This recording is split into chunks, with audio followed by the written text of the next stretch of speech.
monthsversary. Just get in a nice way.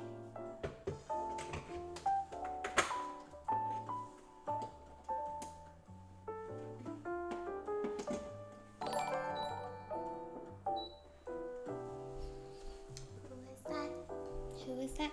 Javier and Jay Blair, thank you so much for resubscribing. Javier for 27 months. Oh wait, okay, you know what? I need to just show my camera. Hello! Javier, thank you so much for the 27 months. Yay, it's Irene. Welcome back. Hope all is well during your trip.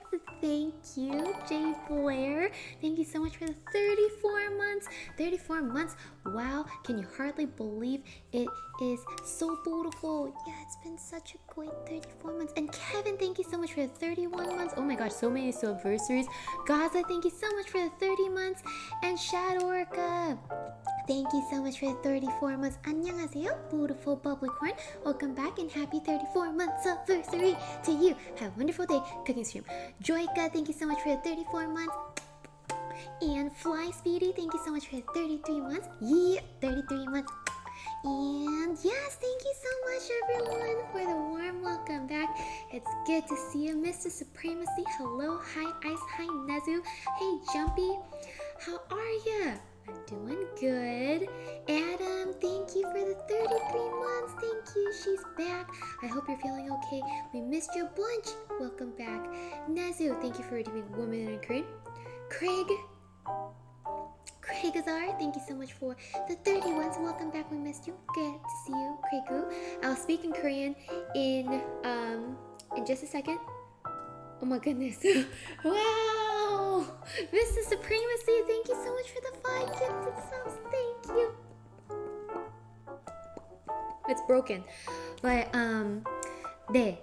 오늘 엄청 오랜만에 돌아와가지고 다들 봐서 너무너무 반갑고요. 요번 주에 스트림 몇 개... Oh, there we go. It's going. Yeah. 여러분도 잘 지내셨나요? 오랜만에 봐서 너무너무 반가워요. 한 3주 동안 방송을 못한 것 같은데 느낌상으로는 거의 한 2달? 3달을 방송 못한 것 같아요. Grim Solar Reaper님 5 Thank you. Gifted sub 너무 감사합니다. 감사합니다. 다들 너무 따뜻하게 웰컴 해주셔서 너무너무 고마워요. 네, 그래서 제가 오늘 어제 제가 방송을 캔슬하고 그래서 그거를 왜 그랬는지 그것도 설명해드리고 그리고 이탈리아가 어땠는지 사진도 좀 보여드릴게요. 사진 제가 지금 브이로그를 만들고 있지만 그래도 사진으로도 보여드리고 싶으니까 그러고 그걸 다 하면서 이야기를 하는 동안 우리가 오늘 맛있는 건강한 음식을 만들 거예요. Okay, and so with all that, I was just saying thank you so much for the warm welcome back, guys. I'm so sorry for the multiple cancellations over the past Thursday and Friday. I have to tell you a story of what happened yesterday too. So I'm going to tell you that. It's going to be a lot of story time today. We're going to be chopping a bunch of veggies and ingredients, so we'll have plenty of time for story time today. So I'll tell you that. And then I also am working on making a vlog for my Italy trip, which will take a little bit of time to post because I'll have to edit while working. Not while working, not trying to get fired here, but I have to edit also with having a full-time job. So that's all coming together. I'm really excited because we had an amazing time there, but I do want to share some pictures with you guys today for story time, so I'll do that. But first, I'm gonna grab coffee and tell you guys what happened last night. Because I had all my camera set up, I had every intention of streaming, but then I'll tell you what happened. Okay, first off, let me make my espresso shot because Dennis and I have gotten into the Italian way of drinking espresso shots. And that's one of the things we're trying to hold on to as long as we can from Italy. Before, I never drank espresso shots, and I thought why does everyone coming back from Italy drink espresso shots? I don't get the hype around it. But then I understand the hype around it because it was like such a pleasant time just grabbing a shot of espresso in the morning along with a light breakfast. It was very fun, and so that's something we're trying to retain. ZQ, thank you so much for 34 months. Thank you. Spill the tea, Irene. Yeah, I gotta tell you what happened. Okay, I need a little glass. I really wanted to get like a little espresso ceramic cup before I came back, but didn't happen, so we're still gonna use our shot glass, which is not used for alcohol. So let that drip down. And because it gets hot, I hand-made a coaster because we've been drinking them at home.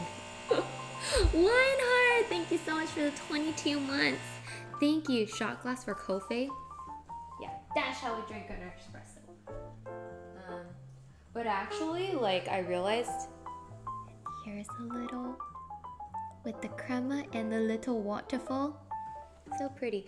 So Dennis and I realized like espresso in Italy is a lot milder than if you just order like an espresso shot at a cafe in America, because like I think in America there's so many mixed drinks, or not mixed drinks, like drinks you make. Boomer Bob, thank you so much for 34 months. Thank you. Welcome back. Thank you. No, it's not cloudy espresso. It's just like all the creamy thingies kind of filtering up to the top, and then now it's a good shot of espresso. And then so if you just order an espresso shot at a lot of the cafes around here, it's just super bitter and like way too concentrated. But I did find the Nespresso espresso that I can make at home actually tastes the most similar to the espresso I had in Italy. So kudos to Nespresso. I did not know. But yeah, so then we're gonna enjoy this, and I will tell you the story of what happened yesterday. Hot. Beautiful nails, by the way. Thank you. They're kind of 2 weeks old, so little grown out, but thank you. Okay, so what happened yesterday? Okay, this might be long story, long and TMI, but then I feel like I want to explain to you like how dramatic it was for me. I have very low pain tolerance and very low like tolerance for anything, I guess. So like it was, if this happened to anyone else, I'm pretty sure it would have been a very mild happening. For me, it was like very dramatic. So basically what happened, it was like because the stream was at 7, so it was like 5:30 or something, and I showered so that I could look nice and spiffy and clean for stream, right? And then after I showered, like my left, so I have like 2 piercings on each ear now, only kind of ish one, but I have 2 piercings on each ear, and I got them like re-pierced or like re-pierced-ish like right before I went to Italy, which was such a bad idea because why would you do that right before you're going on a long trip? So that's where it started. But anyways, it was fine. I didn't get it like right before, maybe like a couple weeks before. Meowing, hello, and thank you so much for the 34 months. Yeah, so basically it was like probably not in like the completely healed state as I was traveling and using different pillows and like bouncing around. So only one out of the 4 piercings was like starting to get like a little irritated, but I kind of just like turned a blind eye to it because I was like, oh, I'm on my trip, and like I've gotten like ear irritations before. It's like not that bad. And then so it was honestly not that bad while I was traveling, but then I think it was like constantly getting agitated more and more, a little bit by bit.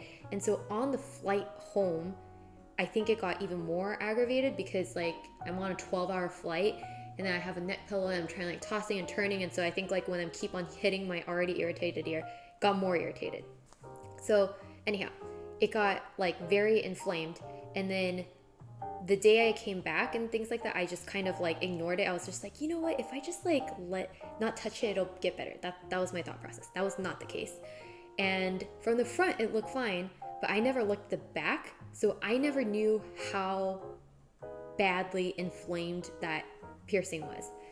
And then, so yesterday after I got out of the shower, I was like, you know what? I feel like this is hurting quite a bit. So I think I just give up. I don't care if the hole closes up. I'm just going to take my earring out. And so I was going to try to take my earring out. In the process, I like took a mirror and looked at the back of my ear and then saw how bad the doctor said it's actually not an infection. It was just an inflammation. But anyways, the inflammation was. And then because it had kind of been agitated, like it was kind of like bloody as well.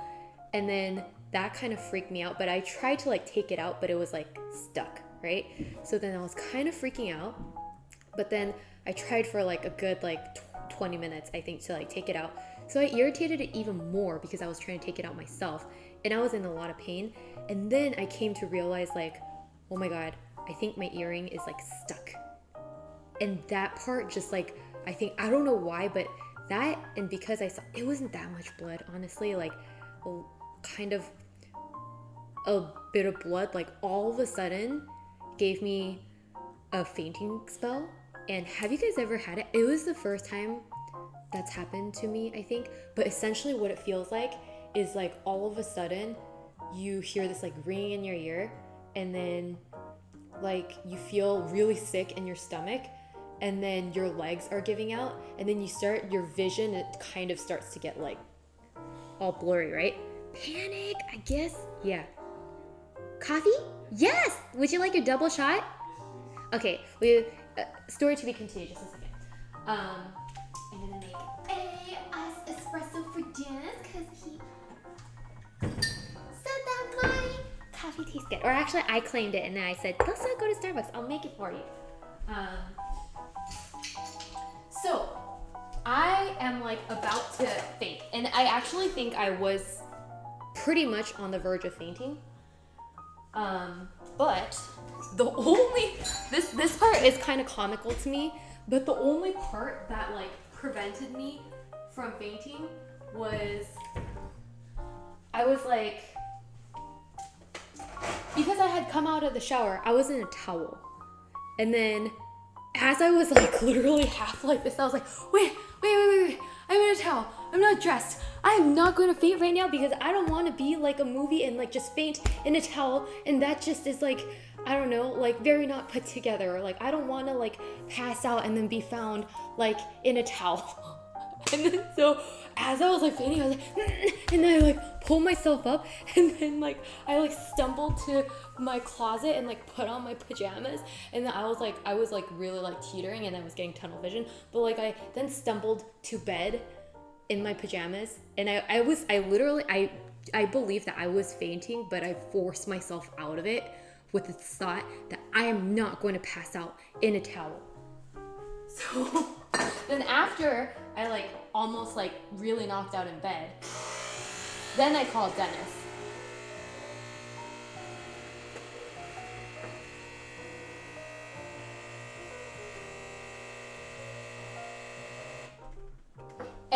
Yeah, and then I could tell I had like something went really wrong because like if you also like are about to faint, like the color of your lip like all of a sudden like changes color, like it turns like completely almost like whitish yellow.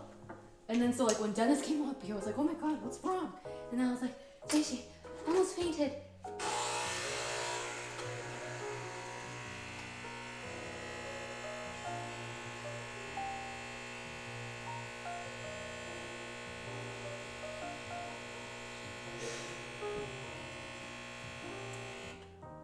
Yeah, so that taught me that if you have strong willpower, you can wake yourself back up from fainting. But it was like pretty scary.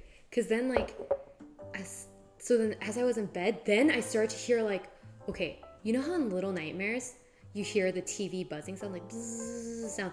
Like I started to hear that. Cause I was maybe gonna not call Dennis and then just be in bed. Cause I was like, maybe I just need like a few seconds. But then I started to hear sounds and then I was like, oh my God, this is scary. So then I called Dennis. Hi, Silver! It's good to see you! Yeah, backstory. That's what's going on.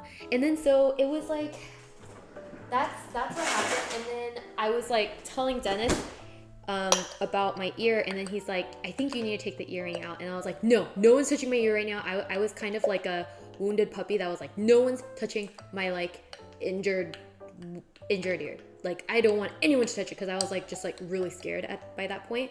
And so he's like, okay, it's like the urgent care closes at 7, so we really need to go. I'm like, I'm not gonna go. And he's like, no, you really need to go.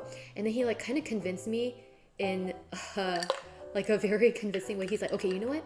We're just gonna go to urgent care, and they're gonna prescribe you antibiotics. So if you don't want them to touch it, touch the injured part. Like, we don't have to have them touch it or like take it out.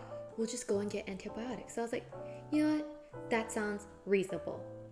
Hello everyone. Thankfully Irene looks relatively okay. Yes, I'm completely okay now. I need to go pick up my antibiotics, but yes.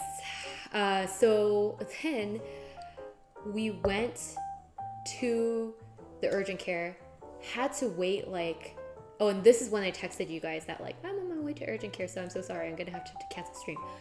We had to wait there for like 2 hours to see the doctor because it was super backed up. So finally we see the doctor, and then basically what my earring looks like is like, it looks like this. Don't worry, this part is not scary. It looks like this. Okay, here we go. This is a picture I showed the doctor. So it looks like this. It's a flat back earring.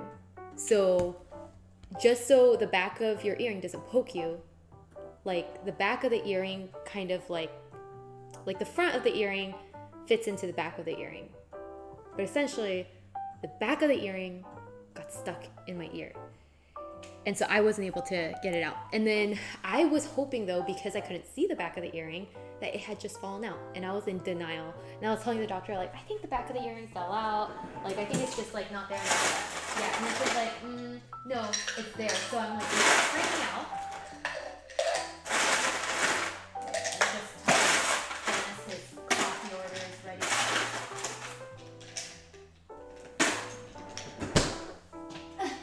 Check double shot of espresso over on the rocks is ready. And if you would like a straw, it's here. I didn't pour the water so that you can control it. Huh? Well, I don't know how much water you want, so I didn't pour it.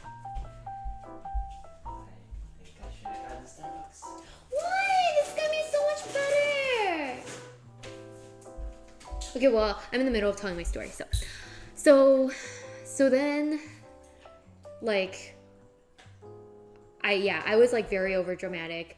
The doctor had to like put anesthesia to like take it out because I was like freaking out. And then eventually, yes, she took it out, and I was really grateful. And so now I have a huge band-aid on my ear, and I'm not supposed to shower for a bit. And then I came home, and I was like much better, but I was still feeling like pretty sick. And so I just knocked out in bed, and I woke up. And so that's what happened. That's what happened last night. But the most memorable part was that I fainted, but I forced myself not to faint. I didn't want to faint in a towel. I don't know, would you guys have done the same thing? I feel like I'm not the only person who would have done that. But yeah, that's what happened. Yes, that happens because of your tummy reaction. Yeah, it was so weird. I was like, what is going on? My body's not my body. I can't like control. Oh, and also another thing that happened was like, as I was fainting, like you can't really control your breath. So you almost feel like you're fainting and having a heart attack at the same time. Because I think it's like a faint panic attack. But yeah, maybe it was a blessing in disguise that I did it right after I came out of the shower. And I was like, I'm determined not to faint right now. But yeah, that's what happened. And we're done with our espresso shot. There for our story. And let's get cooking. Oh, and then while we do, I'm gonna tell you guys about Italy too. Oh. Found a new flavor of bubble tea. It's banana flavor. Ooh, that sounds delicious. Yeah, so I'm super sorry about the very last minute cancel stream yesterday. But that's what happened, what was happening. Poor Dennis. was like jet lag. We were both jet lagged. And like, since we had to wait like 2 hours at urgent care, he was like dying. I was dying. We're both dying, but for different reasons. Okay. So, good that you're okay. Good news, I had my last physio on my knee and it's all good again. Oh my gosh, congrats, Craig. I'm so happy to hear that. Yeah, knee injury, because Dennis had an ACL surgery way back too, and it's like so difficult. So I'm so glad that you got your final treatment. I don't know if I could have. That was amazing. You built the strength. Thank you, Jumpy. The non-Americans in chat, a 2-hour wait at an urgent care is very normal for minor condition. Had she gone to a hospital emergency department, it would have been 6. Oh, yes. So, yeah, for context, urgent care is different from emergency room. Urgent care just means like you don't have to make an appointment. You can just walk in, but you have to pay more. And it's likely not under your health insurance network and all these things. So urgent care is same as a doctor office. So since it's a walk-in, it all kind of depends on how long you have to wait. But yeah, mine was like non-emergency, clearly. So I had to wait a while. But last time when Dennis went and he hurt his back and it was the same urgent care, we only had to wait like 20 minutes. So it kind of really depends on how many people there are. But yeah, if you go to emergency room, then and you have a critical condition, then yes, you will get care much quicker. Trash Panda, thank you so much for the 34 months. Thank you. Yeah, okay, so let's, you know what? Since I'm in the middle of story time, because I realize like if I'm showing you pictures, I can't really be chopping things up very much. Or maybe I could try, because chopping's not very exciting. So let me grab the veggies I'm gonna be chopping. For today's menu, because I've just been eating pizza and pasta and like all those deliciousness, I've been eating so much carbs and very little veggies.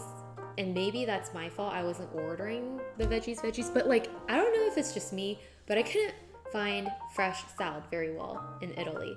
So a lot of what I ate was carbs and I became very like fiber deficient. And so I am going to put together a delicious bowl. I feel like when I just want a very savory or like a filling, healthy dish, like a bowl like with rice and different veggies and like a little bit of chicken and egg is just like hits the spot. And then I'm going to make that with a side of a Chinese cucumber salad, which like, have you ever seen on like TikTok and stuff, like you slice it in a way where if you like stretch out the cucumber, it looks kind of like accordion and there's like a cool grid pattern.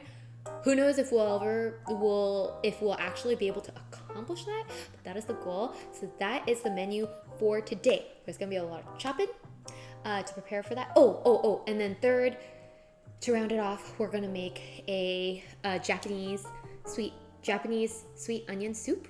Basically, the soup that you get at Benihana. For those who are in the US and have been to Benihana, you know that soup is like super uber delicious. It's basically like a clear, like dark broth soup. It's like a veggie and chicken beef broth based soup, and then you put like little slices of mushroom and some the super yummy part is like fried onion.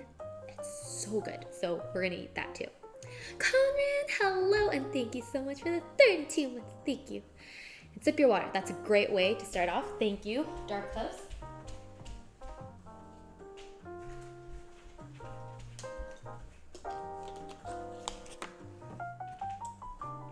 Okay, got water.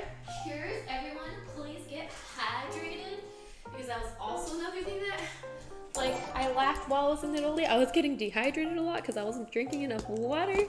And Miniman, thank you so much for 34 months. Thank you. Man, we are very quickly approaching our 3-year Twitch anniversary. I can't believe that's happening. So we're gonna have to plan for that soon too. Okay, so I'm gonna grab some veggies.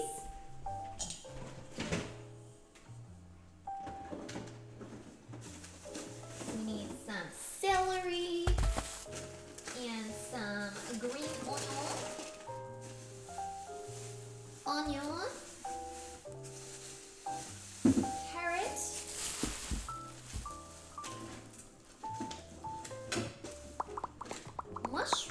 who is that? Thank you. Oh my goodness, Mini Man! Thank you so much for the 5 gifted subs. Thank you, thank you, thank you, thank you. Thank you. What was I saying? Yes, I think that is it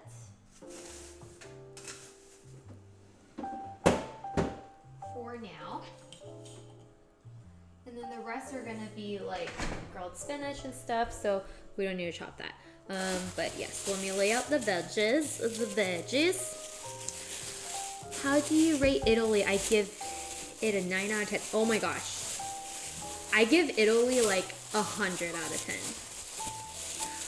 I was there for 2 weeks and I was honestly thinking, I was trying to like manage my expectations because I was like, you know, I feel like Italy is probably overrated because it comes out in movies a lot and like it's top tourist destination. So there's probably like, you know, people kind of like overhyping it, and in 2 weeks in Italy might be too long, so we might get tired of it.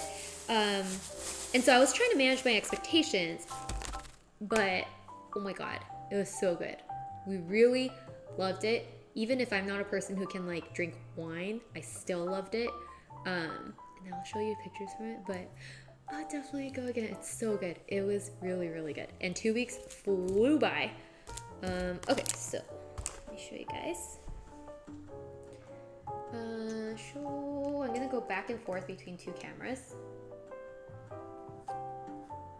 Or between 2 screens here, I guess. Okay, let's get it going. The overhead camera. Is it working? Okay, yes. So we're gonna cut up some veggies, primarily like the carrots, and this guy is for the soup as well as some of the mushrooms, and then some of the onion, but then some of them are gonna be for the bowl, the rice bowl as well. So while we chop them up and clean them up, I'm going to throw up our Italy pictures, and then I'll start talking about them to you. I think it's great to visit, but the long run, you'll find more and more downsides, just as everywhere basic. That could definitely be true. Yeah, because I think like I only got very surface level experience, you know, of each city, because I was only in each city for about like a few days, maybe like 3 to 4 days, some even like 1. So I was just like, everything's so amazing. I love it here. But yeah. Okay, so I'll start off with some pictures here. So this is when we were in Rome, and so we landed in Rome, and that was where we started off our journey, and we spent 4 days there. 3 celery stalks? 3 or 4? Okay, let's just do 3.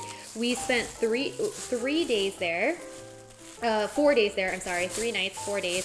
And it was really good. We had 2 tours booked so that we could go see the Colosseum and the like Colosseum, like Palatine Hills. And then we also booked another one to go see like Vatican City. So some of those pictures will show. But honestly, I think the best part, or favoriteest part, was just wandering around the city by ourselves.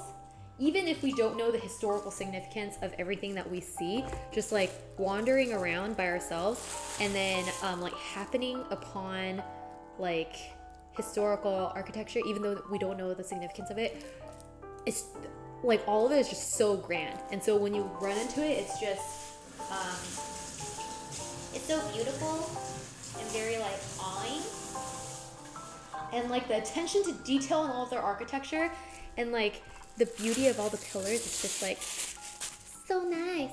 And so that's what we really enjoyed. This picture is like the steps to some church.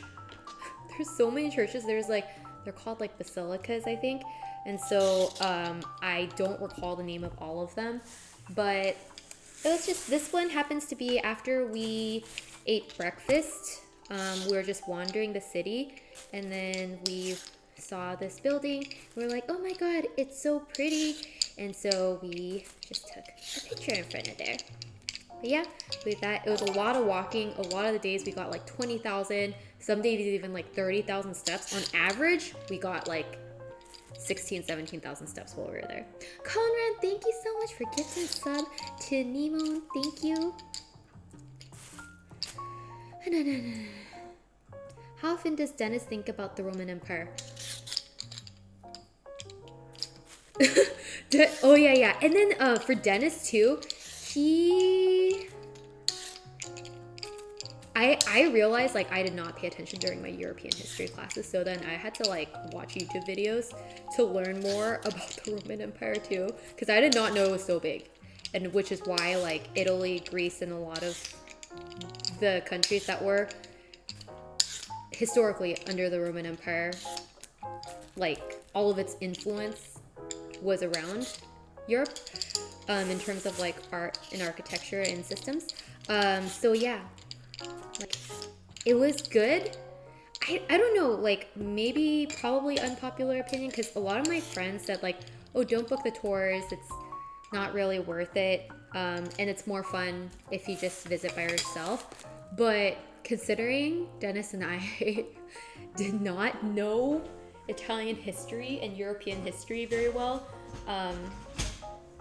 it was helpful to go through the tours to kind of understand the significance of certain places. So then the next one, sorry, it timed out. I talked too long. Irene, you have to like go faster. Okay, here we go. Okay, so the next picture, this is actually when we were at the Colosseum, and they had a bunch of like columns and pillars. You're allowed to sit on it, by the way. You're just not allowed to stand on it. So I took a picture by it. So these are one of the walls like within the Colosseum. It is huge, and one part that's Italy, you can't really avoid tourist spots. That's true. Yeah, I think like there are definitely like hidden spots, but having gone for the first time, I was glad I still went to the tourist spots, because they're tourist spots for a reason, you know? And so this was inside the Colosseum. Okay, you want to know something that's really embarrassing, but I totally thought was real. So I did not know that the Colosseum was like just only like ruins inside. So I watched the Hilary Duff movie. Have you guys ever watched the Hilary Duff movie? There's a movie, like a really old movie, that's like Hilary Duff movie where she's like going on a high school trip to Rome, and like there's a scene where Paolo, the guy, like takes her around the city, and then they go into the Colosseum and stuff, and then there's a concert. So this whole time I thought the Colosseum was like, I understood that, you know, it was like built a long time ago, but I thought it had like partially been remodeled inside for concerts. So I didn't realize that until I went this time, and I was like, oh, okay. So yeah, but then it was very, very beautiful. The part that is beautiful is like, I don't have a picture of the Colosseum here, but why do I keep screening out? I did not know that a lot of these areas were historically covered by marble. Like it was 100% covered by marble, and I was like, oh my god, I want my kitchen counter covered by marble. Like how, and still can't get it. Like how did they manage to cover like an entire like Colosseum all be covered in marble? And then also like the rocks are like Tarantino or whatever it is, and I'm like, oh my god, this place, like if it was built today, it would be worth like hundreds of billions dollars worth of like material that goes inside. But anyways, okay, and then we went to this beautiful place. So we, after our 4 days in Rome, we went to Tuscany and different parts of it. So we're heading over to like the Pienza Montepulciano area, and on our way there's like hot springs, and this one specifically, you should have reenacted the Bruce Lee scene there. Oh, I didn't know what that one is, but I'm sure it was very epic. So there's hot springs in that area, and this one is called Saturnia, and unfortunately Dennis and I didn't go early enough, so it was like way too filled with people. So this is as in the water as we went. Like, we wore swimsuits because we initially had intentions of going in, but then we didn't end up actually going into the water because there were too many people, and we're like, you know what, this is good enough. This is good enough. And the water was kind of like, you know, like it's hot spring water, so it doesn't smell like roses, it smells like hot springs. And then this next one is, we're finally in Tuscany. Okay, oh my god, this is where we kind of had an episode too. So initially I signed up for an Airbnb, and I was like, you know what, this Airbnb price is amazing. And I was like, you know, some things look kind of antiquated, but that's part of the charm. And then so we checked in, and the place was definitely even more antiquated than the pictures. And so I was kind of like freaking out because, first of all, there were so many bugs. And then I was like, oh my god.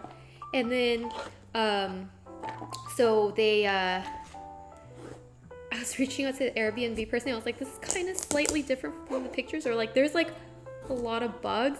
And so she was like, oh, that's part of the Tuscan countryside. They say countryside a lot. Anytime you say bug, they're like, that's part of the countryside. And I'm like, what was I thinking? Like, I did not think about this very well. So I was starting to have a panic attack there too.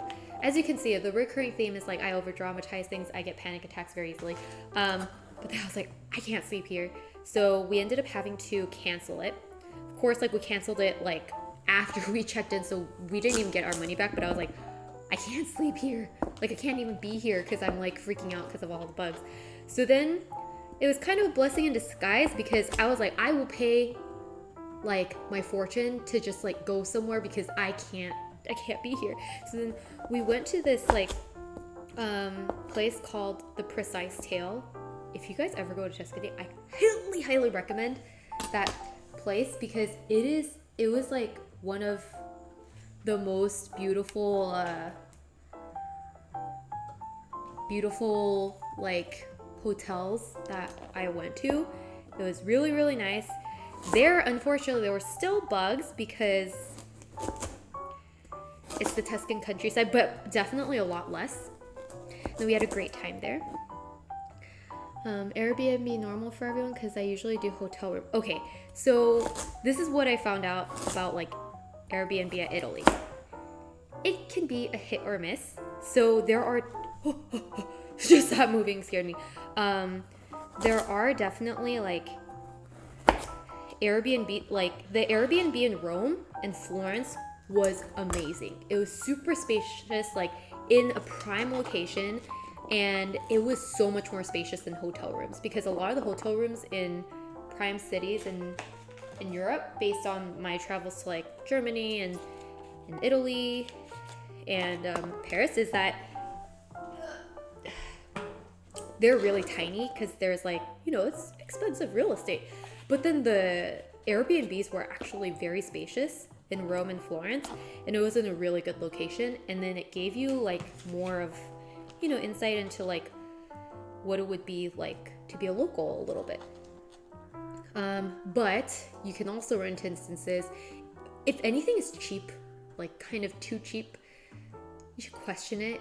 Like, just assume that the pictures are extremely cropped and that it's very photoshopped potentially. Irene is easily bugged out. Yes.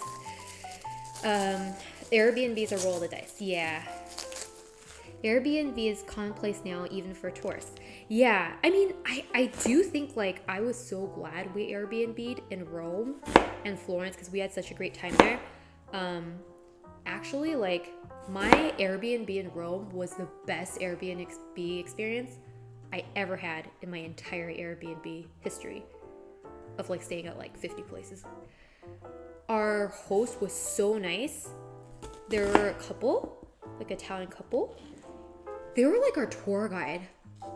She was like, oh, so what are you guys doing on like day 1 and 2? And I was like, oh, we have like this tour and then we have that tour. She came with a custom like Google Maps path of what we can do around the tour and like places to eat and recommendations, and all the like places that she recommended, like the gelato place, were always like the best experiences we had. Like she created like custom, like Irene does like custom like map for day 1. Here's for day 2. Here's for day 3. Do you have any questions? Like, so we had an absolute fantastic time. And this is how we're progressing on the, as I'm chatting, this is how we're progressing on the cut veggies. I am cutting while I'm chatting and chit-chatting. We are making progress on the soup. So I'll show you more pictures, but let me just put this into a pot because apparently you have to just kind of like grill them a little. Actually, you know what? I'll do that a little after I chop up the rest of the veggies. Because we could do that at once. But anyways, yeah. So there was a great, that's really accommodating, right? I was so uber grateful. But that's not for every Airbnb. So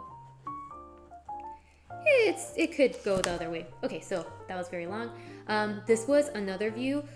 So when you go to Tuscany, other than like Florence and some cities, like some of the well-known cities like Pienza and Montepulciano and are kind of like smaller, much smaller cities where you go and you can kind of like explore for the day. They have a lot of great like wine and truffle and like local made goods, but like it is really beautiful. I don't know if you could see in the picture. Oh, you can kind of see. Do you see? Like, do you see the Tuscan countryside? I tried to show it a little bit. Maybe this is not the best one, but it's really pretty. It's just super duper uber pretty. Maybe you can see more. But yeah, like the views, because basically what it is like there's a bunch of like little medieval towns that are built on the top of hills. So they have such a killer view because they're at the top of hills, and then they kind of overlook the countryside and those clouds. Yeah, and it was like really nice because the weather was kind of very contrasted in terms of like it was kind of gloomy, but not like raining or anything. So like the clouds and everything were like really defined. It was just super beautiful. And you basically each city is kind of different too, because we went to Pienza and we went to Montepulciano, and you might see like wines from there at your Italian restaurants, but they all had their own charm. Like Montepulciano was super, what do you call it? Like super uphill. Like the whole thing was very, very uphill. So to get the best view, you had to huff and puff to the top of the city, and then huff and puff a bunch of stair steps to get to the top of like a clock tower. I think, does it come up in the next picture? Oh no. But then also one of the parts that is like really, really fun about the city is like there's very charming like narrow alleyways that you can explore, and there's a lot of like small shops that specialize in various things. Like there could be a Parmesan cheese shop, or like there could be a a deli shop that's more focused on like cured meats. And so it's just really fun wandering around. And so that's essentially what Dennis and I did as we were here. One thing we regretted is like we did not make like dinner reservations and stuff and actually go to the restaurants, because that's probably one of the main things to do in the Tuscan region. But it was still really good. The only time I picked Airbnb was in Poland, and I ended up driving around some settlement all called something Bratwurst. Oh no, me and my brother ended up sleeping in the rented car because our host got tired of waiting for us and we arrived at a locked house. That's horrible. Oh my goodness, that's so bad. I'm so sorry to hear that. That sounds like a nightmare. That's so sad.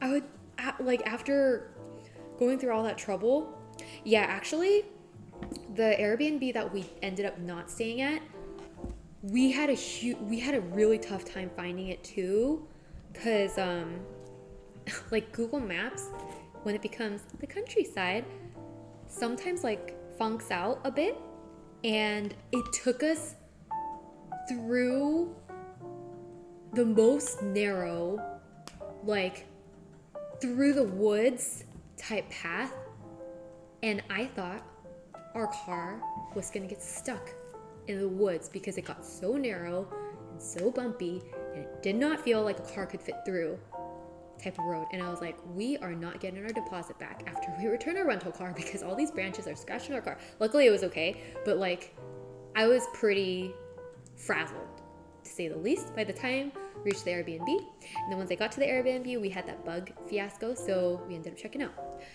But yeah, so you gotta be careful.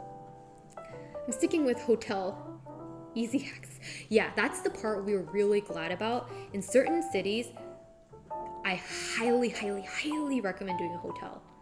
Nothing against the Airbnb, because I haven't been to the Airbnbs at some of these cities, but like for example, when you go to Venice, you might have a really tough time finding a boat ride to the airport if you don't have a hotel where you have 24-hour concierge service. But anyways, so this is at the top of the bell tower at Montepulciano. So like you climb in a lot of Italian cities, there's a lot of like beautiful cathedrals, like basilicas.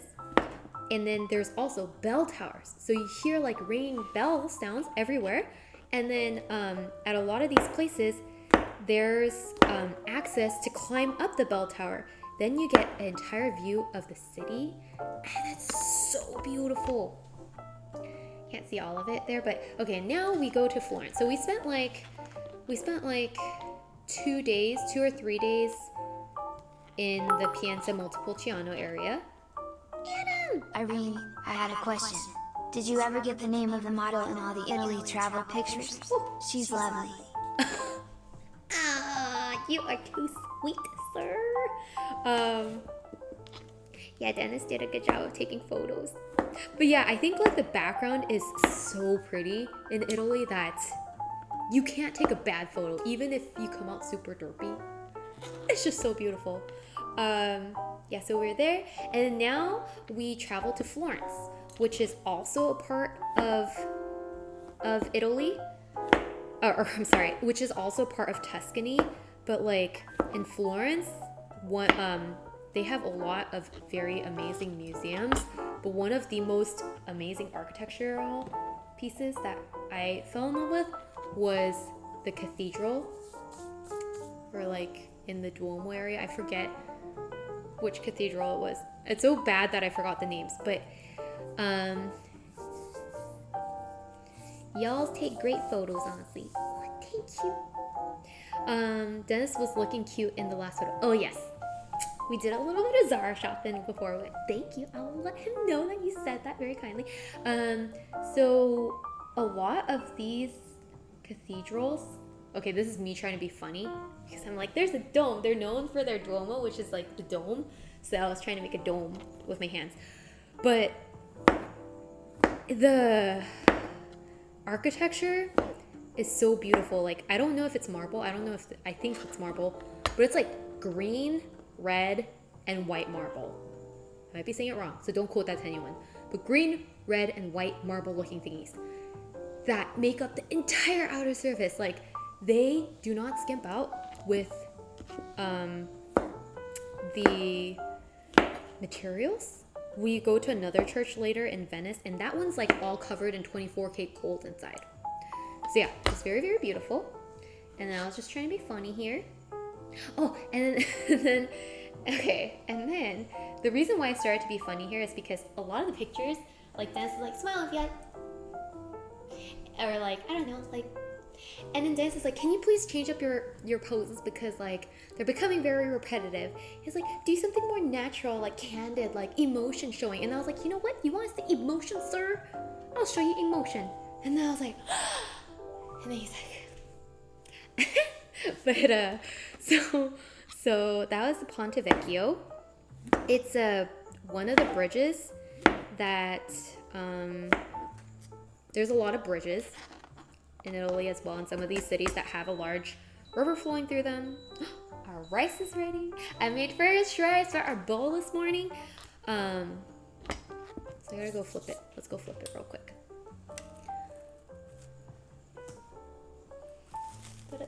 So then this is one of them, and the bridge, to be honest, like kind of scared. It looks like scary looking to me because it looks like the shops are gonna fall off, in my opinion. Like, I would not want to be a shop owner there because it looks like it's gonna fall off, but maybe that's just me. I'm sure it's very secure. Okay, so our fresh rice is done. What up? Let me put some water on my hands so I don't burn it while I flip the rice. Our bunny scooper is ready.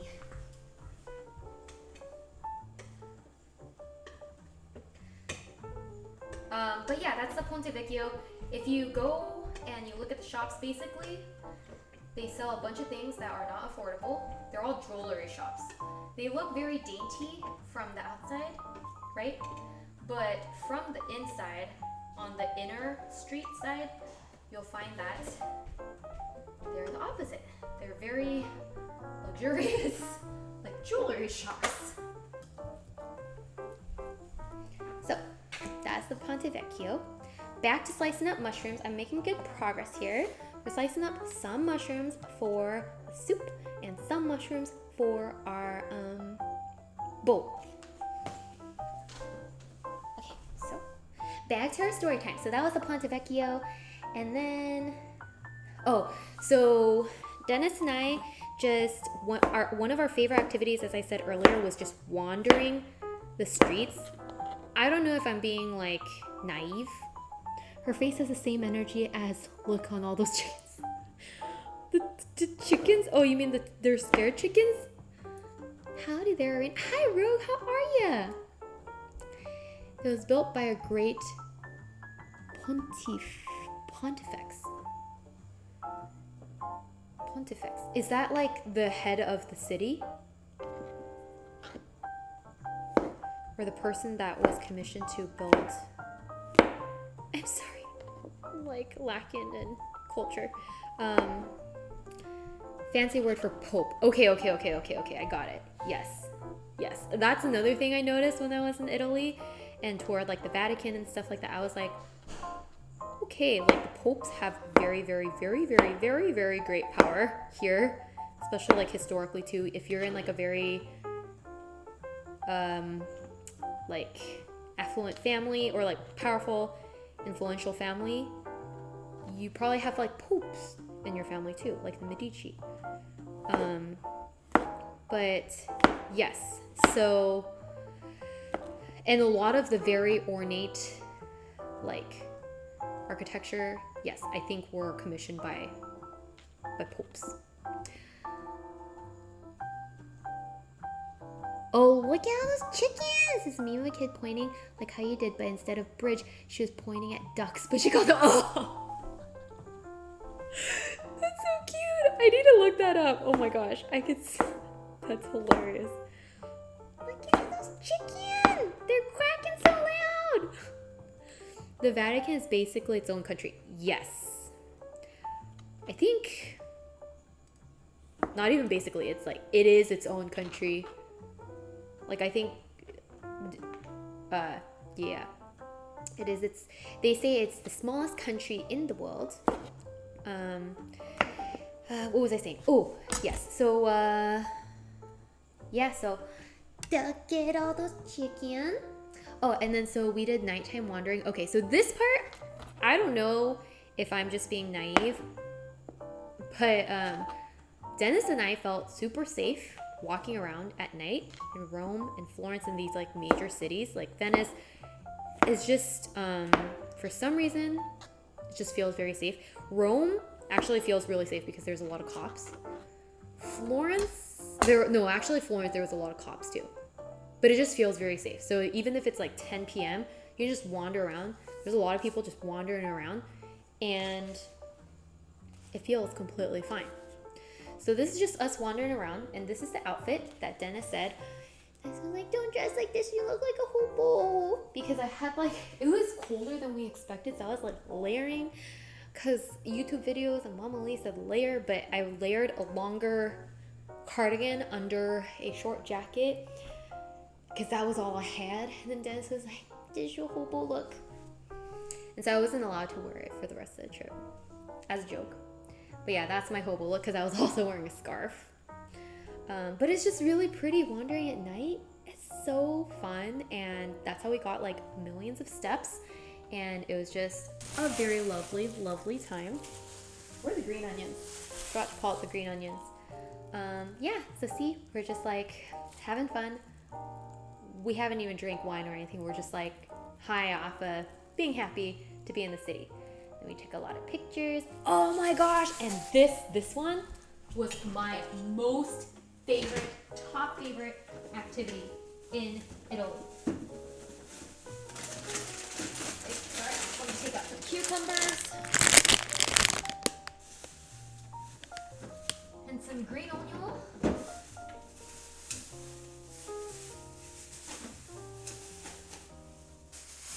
Green onion. And it was fine. And some spinach. Okay, so this is now like an hour outside from Florence. Mocha, yeah! Do you guys remember? I said my goal in Tuscany was to ride the Vespa. To ride the Vespa. And we did! We rode the Vespa! So now every time I see the Vespa, I'm so happy. You get to cameo for today's stream. You'll sit right there. Yeah, so we went on a Vespa tour and it was the most memorable tour and activity we did in Italy. I highly, highly recommend. Conrad, thank you so much for gifting a sub to Choppa. Thank you. Should take that Lego. I definitely should not have. It would have fallen apart, but it was so fun. So basically, the Vespa trip like takes you to the Tuscan countryside, and you get to learn about the winemaking process and the olive trees, and you also get a killer view of the city, which you'll see in just a second.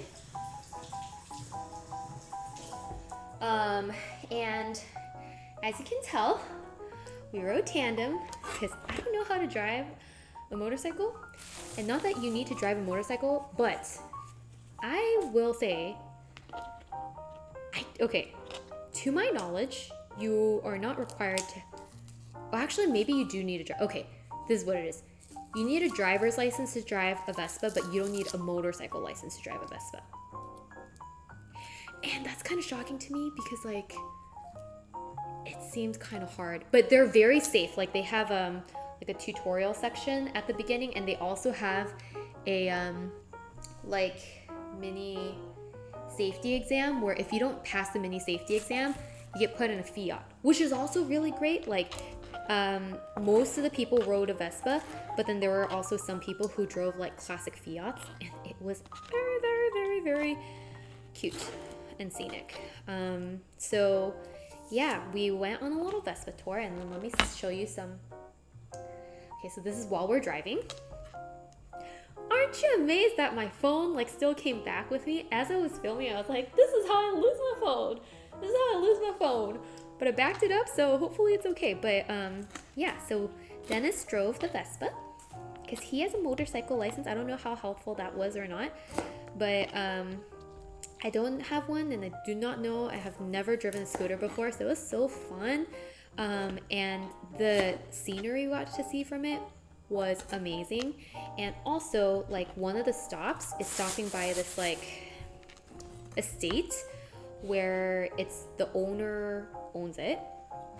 And so the owner of this Vespa tour owns the garage and also this like separate estate, and his wife does like cooking classes from there. So we ate lunch there where they served us some delicious pasta and things like that. And I did a good job of storytelling. Thank you. I got my permission to show my photos. Oh no, is it €1 per photo? It's €1 to use the restroom. That's true. Okay. Oh shoot, it keeps logging out. There's chosangon. That's what you say in Korea. It's like, you never got permission to use my photos. Oh, this is POV.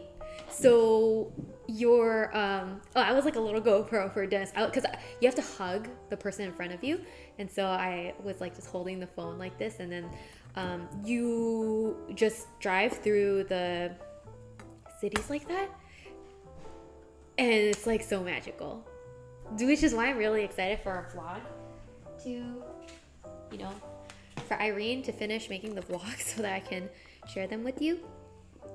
But yeah, that was the Vespa tour. It was amazing. This is me on the Vespa pretending to drive the Vespa, but in actuality I did not drive the Vespa at all. That's just me posing. But I was like, I want a picture as if I drove the Vespa. And also the helmet is like very epic, and it's also very comfortable. This was like very super well organized, super enjoyable tours. I highly recommend. I will, not that any of y'all are necessarily planning a trip to Italy, but I will put up my itinerary and like the links to the Viator tours I did on my blog eventually when I post them, in case you ever go to Italy and want to explore some of these as well. But yeah, also I kind of like dressed in a jumper that day so that I would look like a motorcyclist. I'm sure this is not what they wear, but then that was my theme for the day. My theme. Very cute. Thank you. To be honest, that's the best part of driving a Vespa, when your girl has to hug you. That's true. It's like, but then like you have to. It's actually like there's instructions for if you're the person riding on the back too. So I used to think like, oh, you're just hugging them to be like romantic, but there's actually a reason you need to hug them like this on the waist, because if you hug them like this on their like shoulder, or you grab any other part of their body, like the driver won't have mobility to be able to control the scooter. So it's really important that you only hug them on the waist, and it really looks romantic. And then also your foot has to make sure it stays like inside and not behind, so that when they're controlling the Vespa, you can you're not getting in the way, and it's not like a safety issue. So there's a reason for all of it. But then yeah, we look like this. Oh, not like this, that's me again. We look like this. Your foot is not like that while you're driving, but that was just me being dramatic and posing. But yeah, that was us. That was Dennis and me as we were going on the Vespa. Oh, and then like these are some of the stops that we make as we're on the Vespa tour. So we basically, that is a view of Florence from a basilica on the, again, forgot the name of the basilica because we saw so many, on the hill. And then it is just so beautiful. We actually like saw a couple doing their wedding photo shoot there, and we're like, oh my god, so pretty. I took a picture of them, but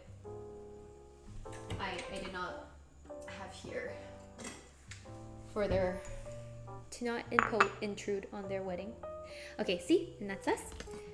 And you can see that I went for the vroom vroom motorcycle look.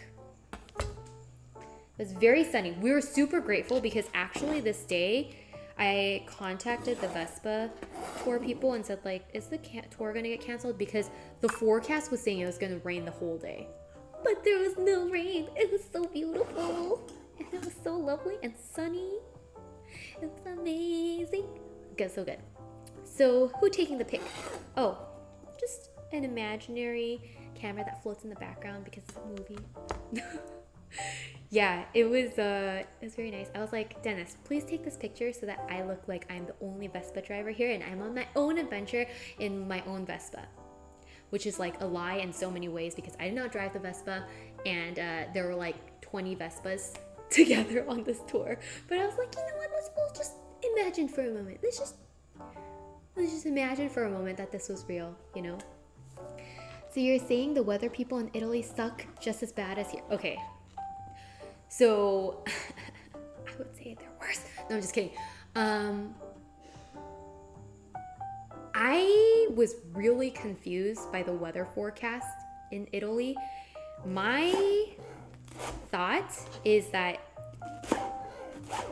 Apple weather in Italy maybe is not the primary source of accurate weather forecast, because it would say on your app like rain and thunderstorm warning going on right now, and your app shows that it's raining and pouring right now, but like outside there's no rain, not a cloud in the air. So then I was like really confused. I was like, are there multiple parts of the city and maybe half of the city is like completely raining and pouring? So I don't know, I still haven't figured that out actually, why the weather forecast was nothing like as predicted per Apple weather. But yeah, Weather Ring was on its best behavior. Was it? I don't know. Weather forecast not supposed to be accurate anyway. Everything is prediction. Yes. They are definitely supposed to be prediction. I agree. But I think like in the US or like most of the places I've been here, like even like they'll update it. Like as if it's not raining and pouring in a thunderstorm right now and it's bright and sunny, like it'll get updated so that at least what it says right now, it's going on right now, like not a prediction but right now, is accurate. But then that part was not accurate. Like it was like very, very, very far off. But I don't know. There's other things that are pretty accurate. Like that's why I'm saying like I think maybe I was just not looking at the right app because oh man, the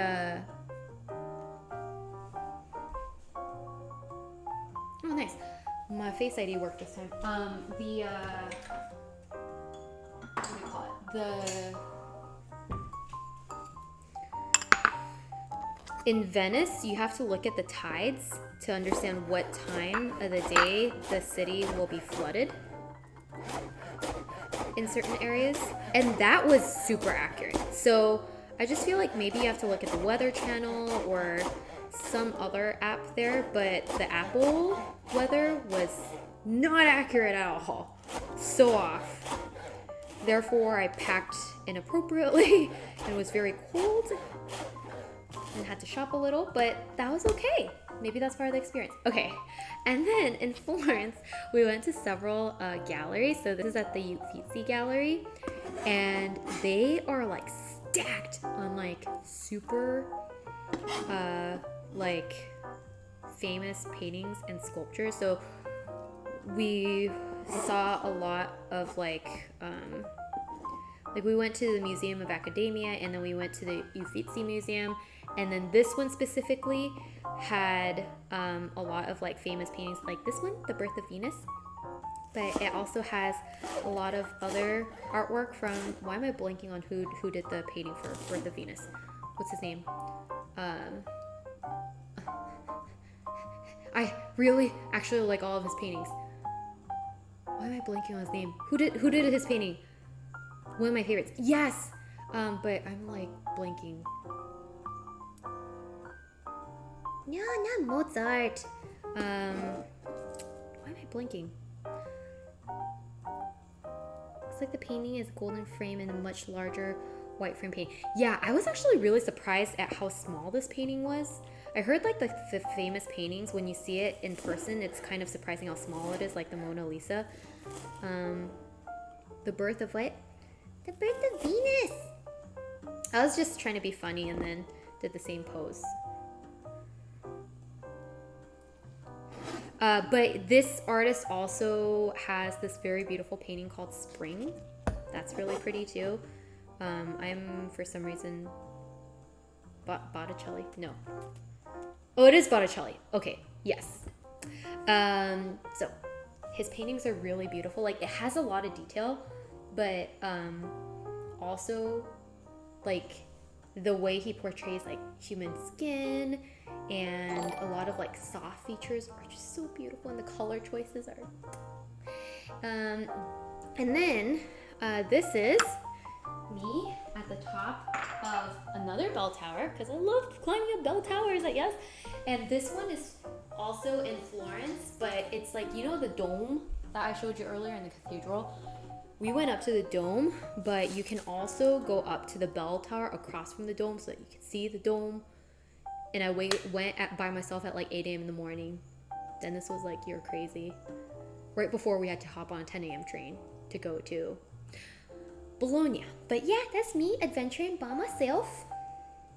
Then that's me taking a picture by myself. The one to the right, like the little long thingy, that's the bell tower. The one to the left is the cathedral.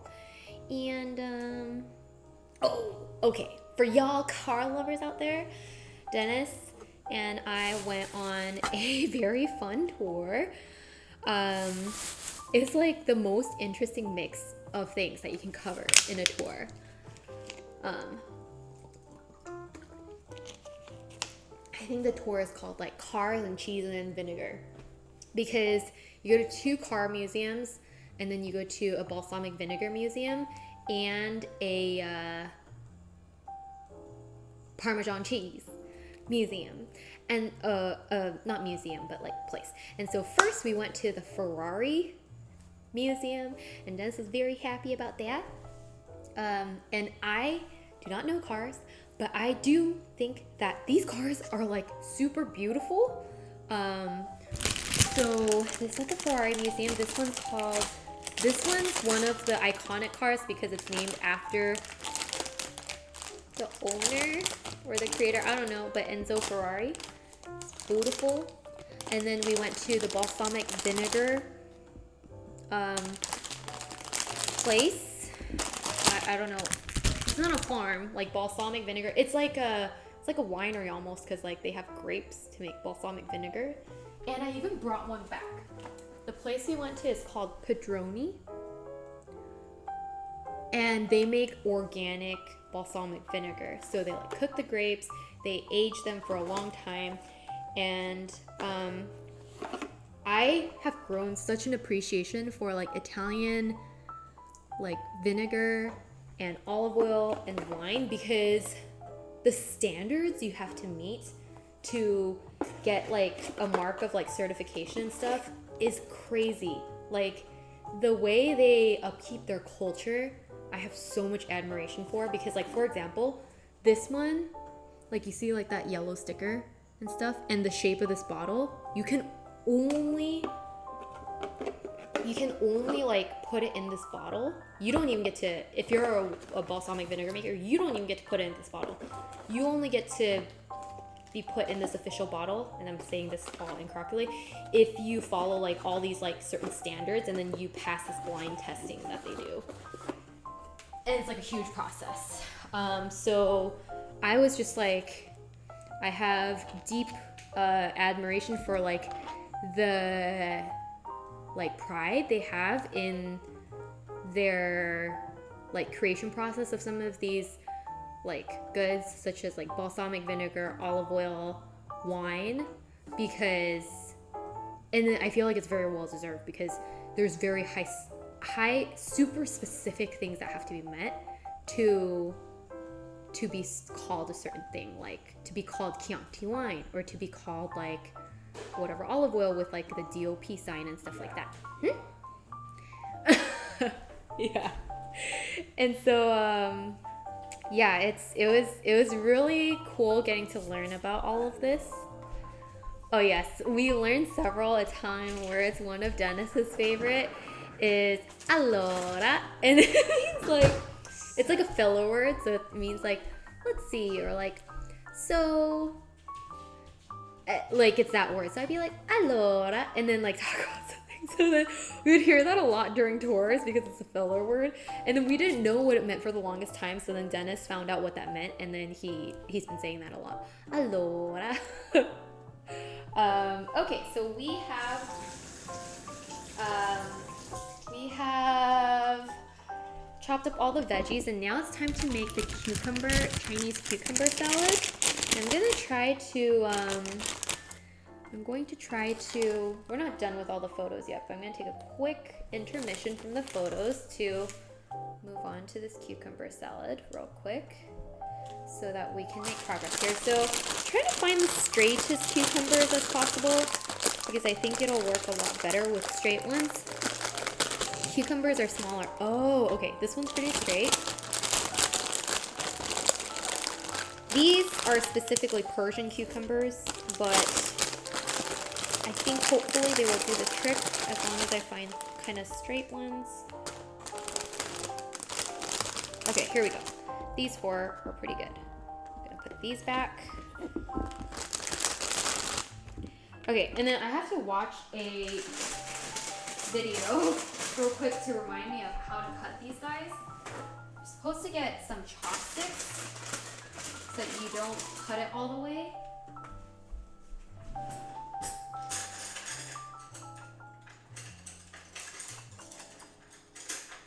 And simultaneously, you're also supposed to cut it at 45 degrees one way and then 45 degrees another way, but I'm not sure. Oh wait, this one's not the best.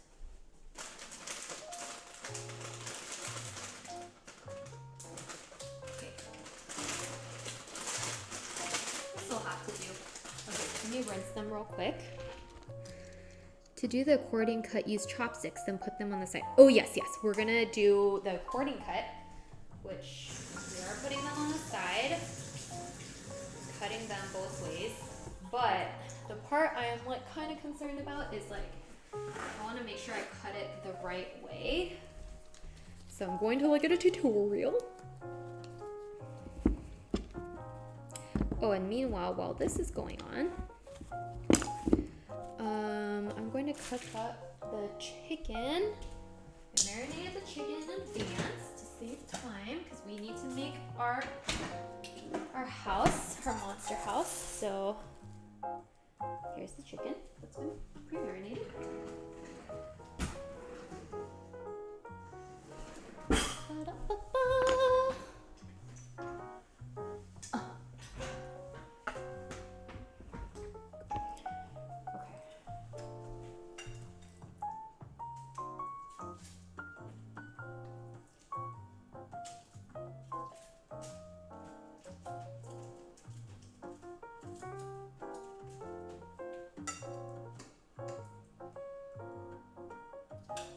Da-da-da.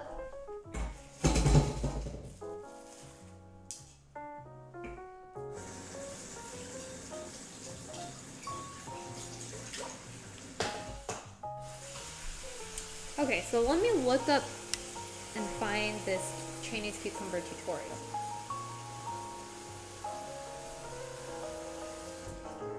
Saw it this morning, but I don't want to go off of memory and like severely mess this up, so I'm gonna look it up. Chinese cucumber.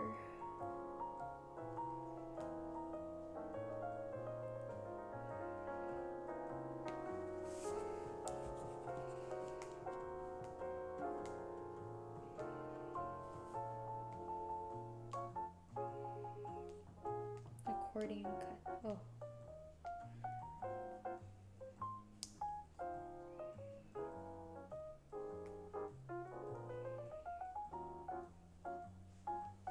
How are y'all doing?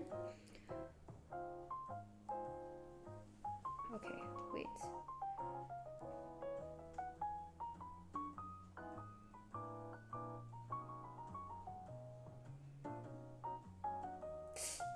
Wait, is this what we wanted?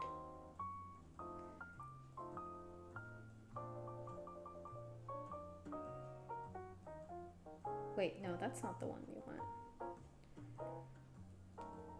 I feel like another guy did it much better.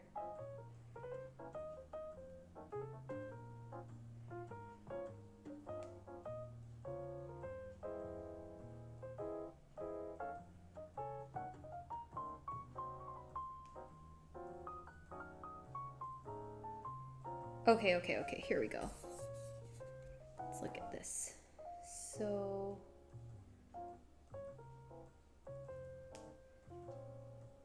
you wash the cucumber,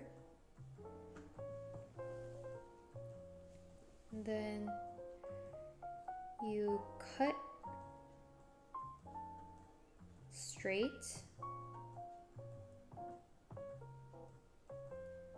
Okay.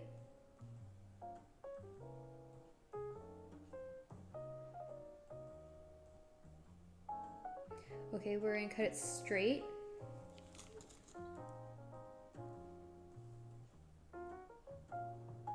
Okay, and then you flip it.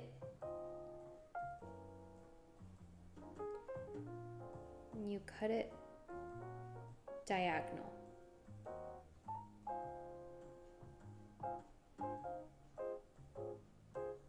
And if you do that, then that is what is supposed to happen. Okay, let's see if this works. I don't know if this is gonna work, but that's what we're trying to go for. Let's see. Kind of worried my chopsticks are not thick enough. Let's try. I'm gonna grab different ones. Okay, and my chopsticks kind of like taper off at one side, so my trick is I'm gonna put it like this, so that this on both sides, so that they don't taper off at either side. Okay, let's do this. We're going to succeed. That's our goal, that's our goal. Like a snake. Yeah, it's gonna feel like a snake. I hope. If we don't have time, we're gonna end up just making one or two of these, but that's okay. I am right-handed, so I'll take you guys over here. Put you guys over here. Kilnova! Thank you so much for the 27 months. Thank you. Okay, let's go. Let's go.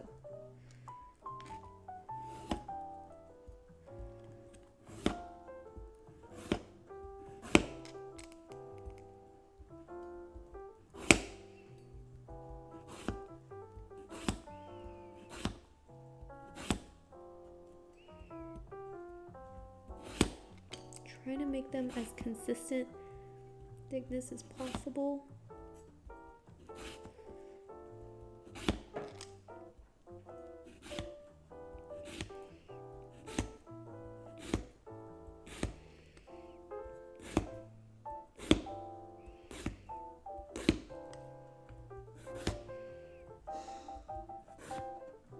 Am I doing a good job? I don't know.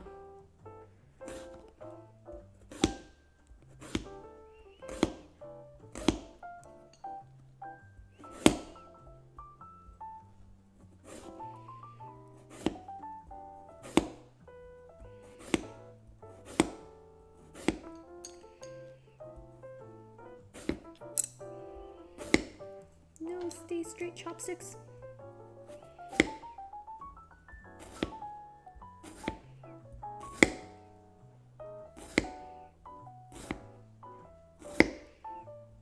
I really hope this works. I'm gonna be so sad if this doesn't work.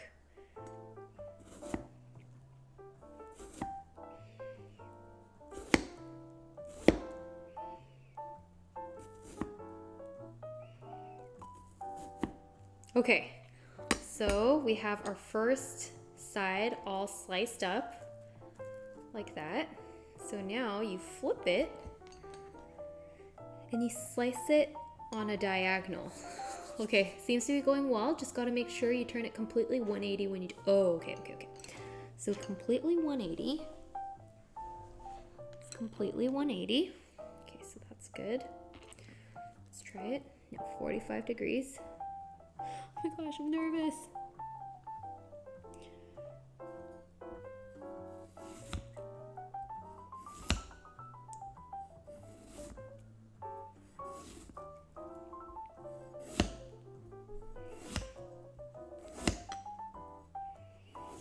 Already getting a bad feeling about this. Already feeling like it's falling apart.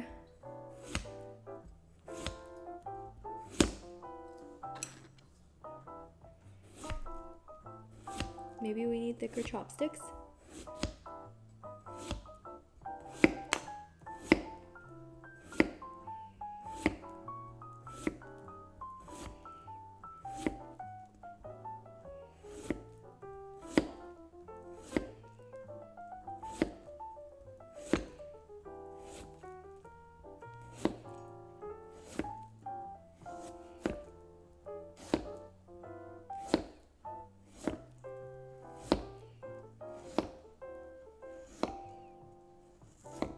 Oh my gosh, oh no, I'm so worried.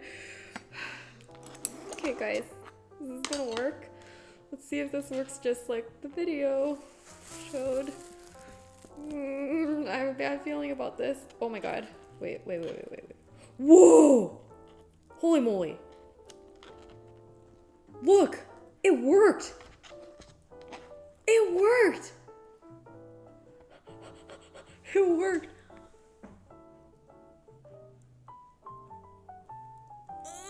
It worked! Oh my gosh, it worked! It really felt like it was not working, but it actually worked. It's a heart. Okay, I should stop messing with this because at first, could you tell I got kind of scared, so then I made them kind of like thick. But it worked! Oh yes, success! That's right. Okay, so I'm gonna make one more of these because I don't think I can make too many. Otherwise, we'll never get to eat lunch and never get to eat our what do you call it? Our meal. So let me just put it in a. What's a good bowl to put it in? This one looks good. Okay, I'm gonna put it in this bowl so we can marinate it in the sauce. Oh my gosh, it looks so pretty. Okay, let's make one more. Let's make one more. The Bubbly Corn Cafe becoming more real by the day. Just look at those skills. Thank you. So thanks to y'all. Otherwise, I would have just stopped midway and be like, this ain't working.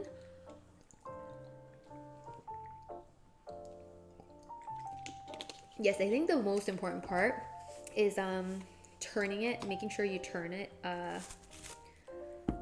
180 degrees.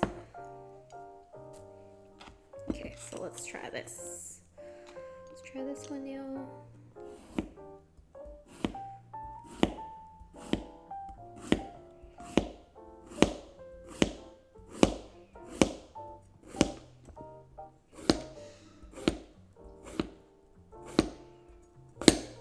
Uh-oh. That's where it might fall off.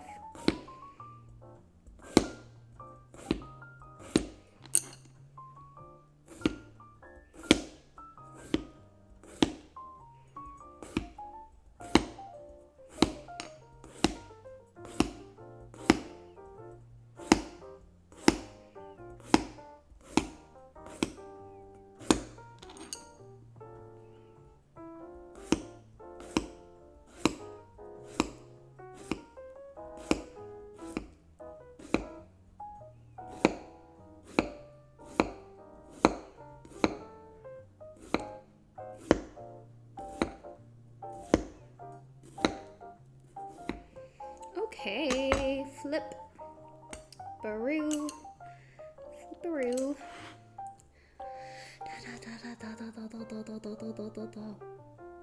Bubble skills to pay the bubble bill. Yes. To make an espresso, I'm going to need you to hop inside of it. Oh my gosh. Espresso, yes. Go make it. Go enjoy it. Espresso is so good.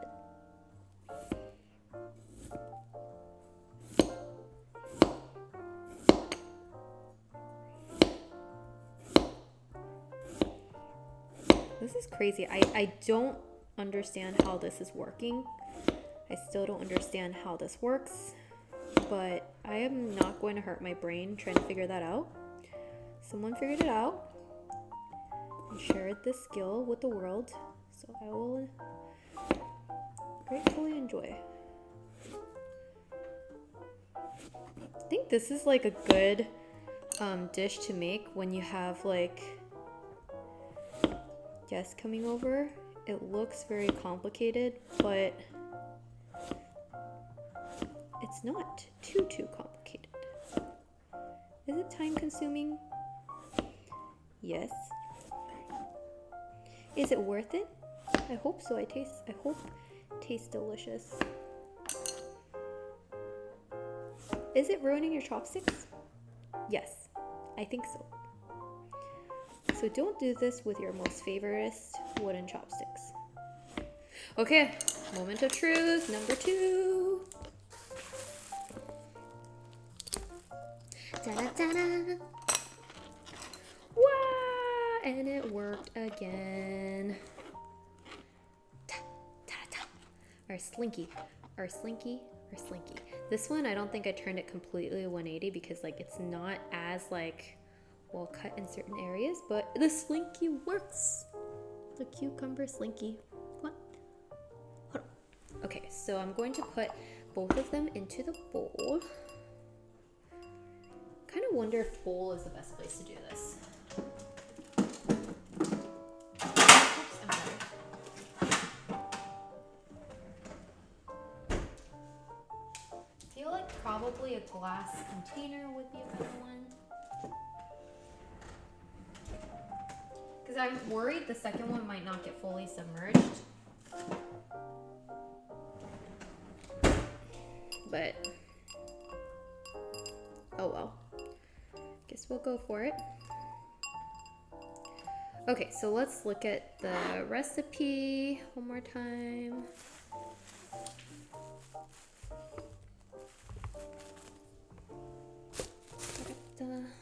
Okay, so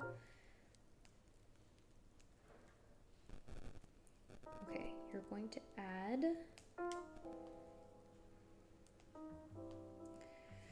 2 teaspoons of Chinese rice vinegar, 2 teaspoons of sugar, 1 teaspoon of sesame oil, 1 pickled red chili pepper minced, and 1 teaspoon of soy sauce, and 1 homemade chili oil. Okay, easy enough. Let's put that together. Okay, need a bowl.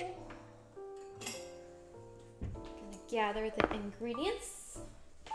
Sesame oil, soy sauce, chili oil. What else did I ask for? Oh, rice vinegar, Chinese rice vinegar. Wait, Chinese rice vinegar? Oh, I don't have Chinese rice vinegar. I have Korean rice vinegar. Hopefully that's good enough.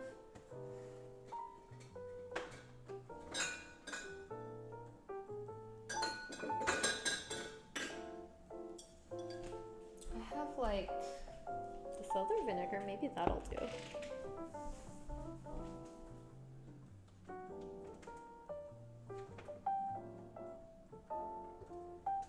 Yeah, I don't think I got rice vinegar actually. I need to buy it. Oops. That's okay. Okay, I'm gonna go with this. Okay, so I need 2 teaspoons of vinegar, 2 teaspoons of sugar.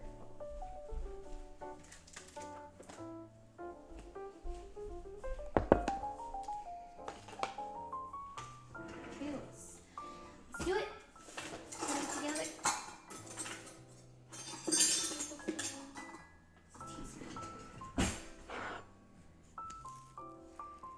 1 teaspoon of sesame oil. 1 teaspoon of red chili pepper. Okay. Okay, that's what we're trying to follow. So 2 teaspoons of sugar.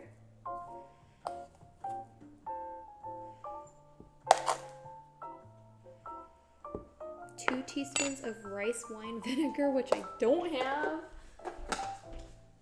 Can I put in balsamic vinegar? Or white vinegar? Apple cider vinegar? Do I not have any vinegar? What kind of household are you, Irene? Wait, let me check my cupboard.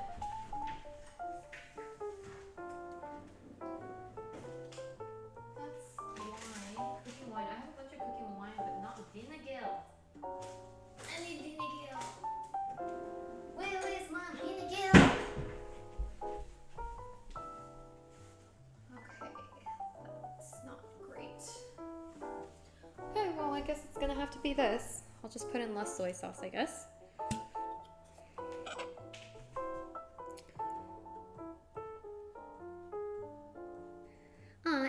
Bubbly corn always trying new stuff and always makes it work. I don't know. I do like to try new stuff. I don't know if I always make it work, but yes, if and when it does work, it is very satisfying. Yes, I totally agree. Okay, 2 tablespoons of vinegar, 2 teaspoons of sugar, 1 teaspoon of sesame oil.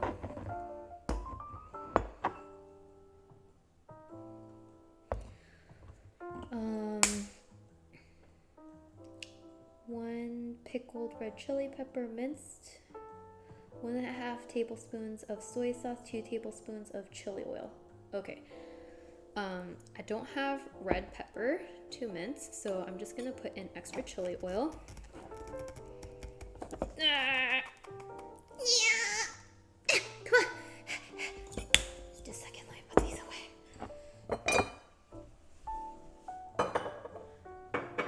Okay, come on, we can do this. Ouch, ouch, ouch.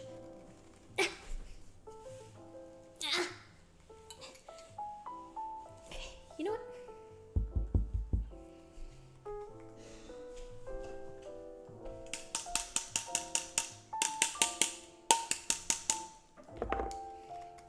That usually does the trick. Aha, and it did. Okay, so this is chili oil, but it also has like other like chili flakes and stuff inside. So it will be very good. Hold on, I gotta ask the real question here. Where did you get the hoodie? That's some serious drip right there. Oh, so this is an exclusive hoodie of if you have been a Crusader for 20 plus years, then you get access. No, I'm just kidding. Actually, it was like a prototype of a hoodie, of a MXR hoodie that did not launch, I believe. And then it was just kind of sitting. And I don't think it was going to be kept. So I asked if I could take it. So it's a hand-me-down, but an exclusive, which I'm very grateful of. Yeah, so this could have been an MXR hoodie, but you guys got the super cool one, the Crusader one, which I love too. Like, I love more, and I'm really glad that they went with it. It's so epic. But it's in my winter closet clothing, so I don't have access to it right now, which is why I put on this one. This is also kind of like, I don't know if it's kid size, but it's kind of small. Like, it only comes up to here. But yeah, this one, the actual Crusader hoodie that came out, I feel like was super epic. And oh my god, I forgot to put my chicken in.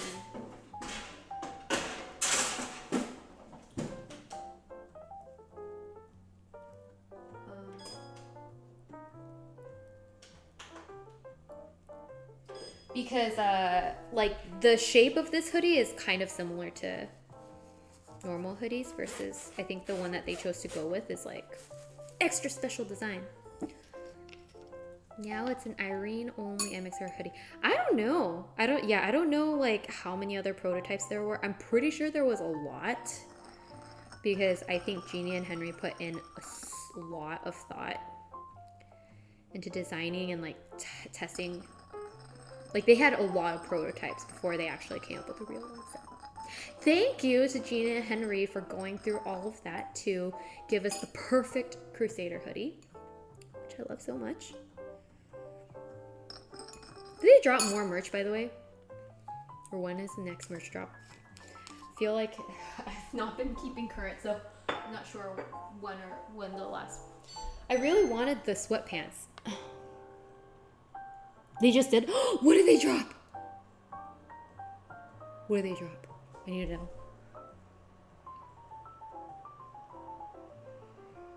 Okay, so I think this is good. Okay, let's pour it over and see the magic happen. They just dropped the Crow collection. Oh, really? Okay, yeah, the Crow collection I think was a long time coming, like in the works too. Because I saw prototypes of that one. They were all really epic.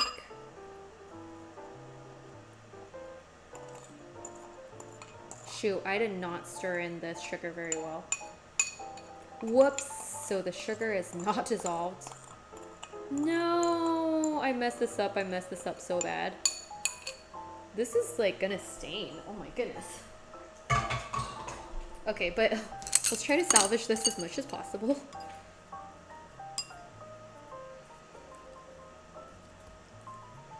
So the sugar did not get dissolved into here, so I'm kind of concerned that it might not turn out perfectly, but we'll let it sit and see what happens to it, I guess. Oh! This is a dangerous dish to make.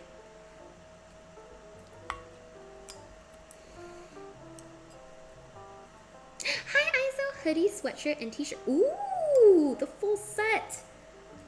Getting ready for the winter with the Crow collection. Wait, actually, I really want to see what the final one turned out to be. I need to see this.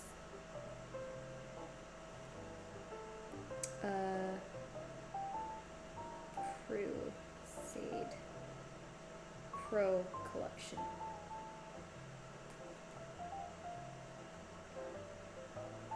Ooh! Spooky season. Oh my gosh, this is so cool. There's Jeannie, a beautiful Jeannie. Why is she holding a lint roller?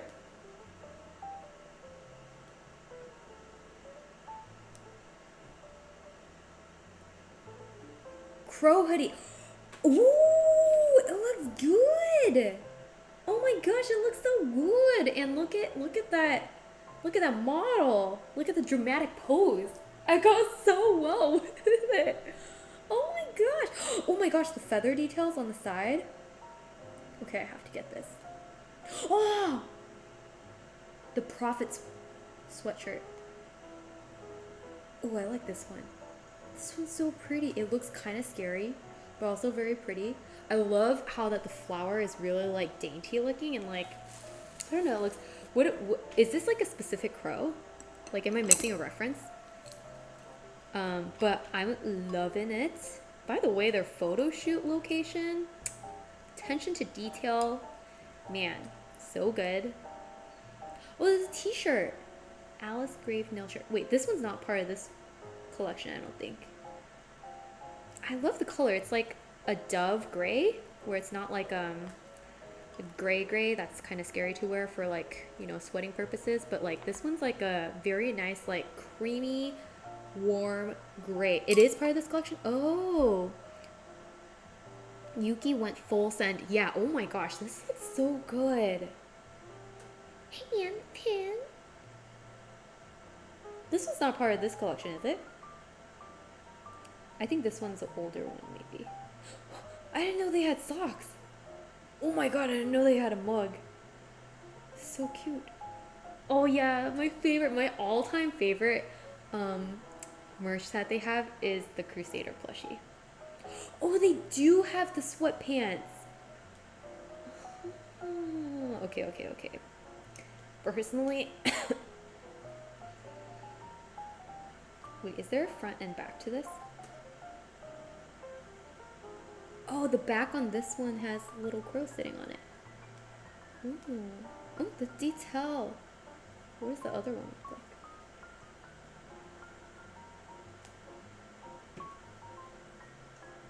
Oh, this one's cute. Oh, so the other one's like stitching, and then this one is like print. Oh, this one doesn't have a hood. It's a crop. It's a crew neck. Ooh, I don't have as many crew necks. Maybe I'll get. I think I. Okay. Well, anyways, congratulations to a successful, beautiful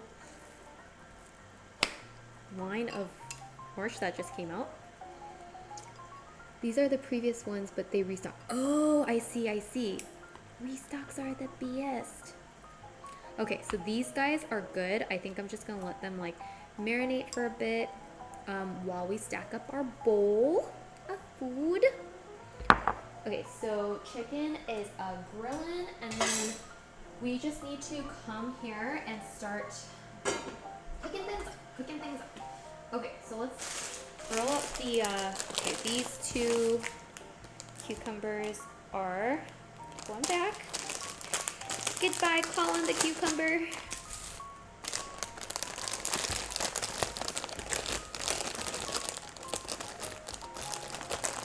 Oh, Crow collection ended on the white shirt. Oh, it's white? It's white? Oh my gosh, I thought it was gray. For some reason. Maybe it's my phone. Okay, so we're going to come here and grill up our veggies a bit for the soup.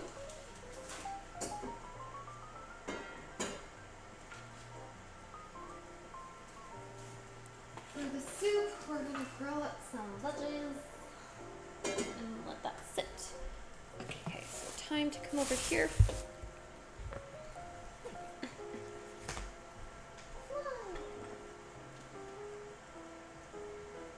Okay, let me look up the recipe because I had the recipe up. Just a second. I had the recipe up.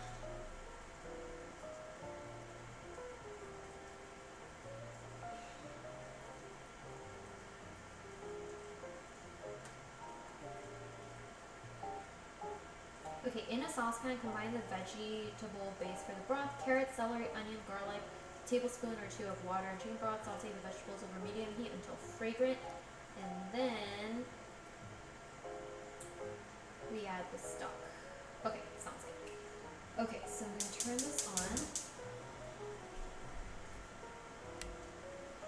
and we're gonna drop in the veggies to make our veggie stock.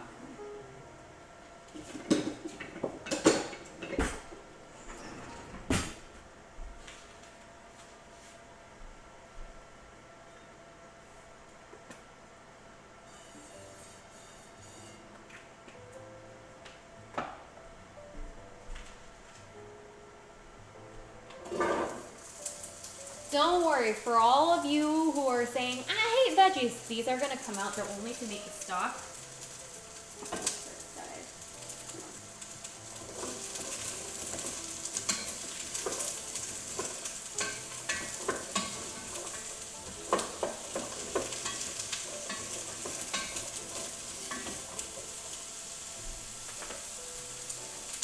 So don't freak out.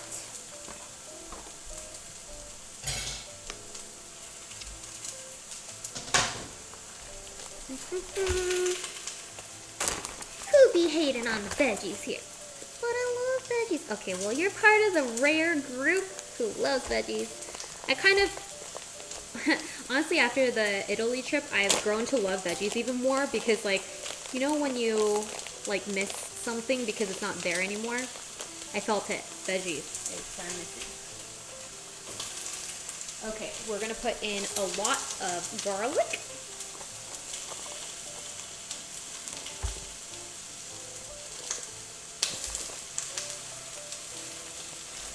I was going to say that seems like a lot of more carrots than usual. Yes, normally I like stray away from having too many carrots because Dennis will be like, nah, I'm not gonna eat it. But these are all gonna come out, so we okay. These are just to create the veggie stock flavor.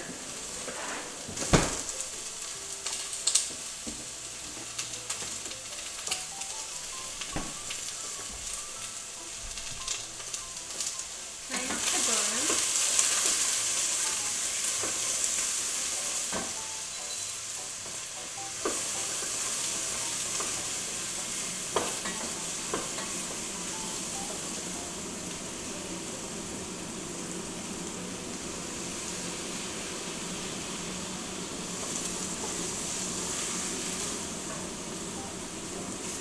So while this is grilling over here, on the other side, I'm going to start grilling up some veggies that are going to go into our bowl.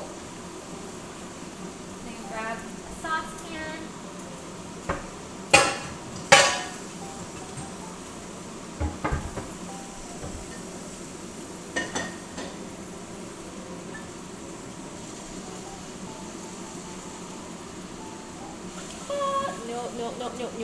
No.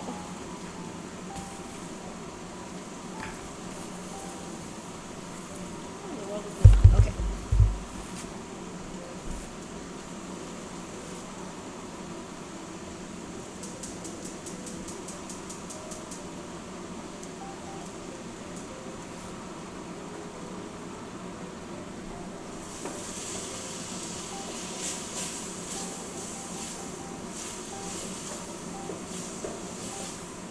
Oh, it smells so good because of all of the garlic.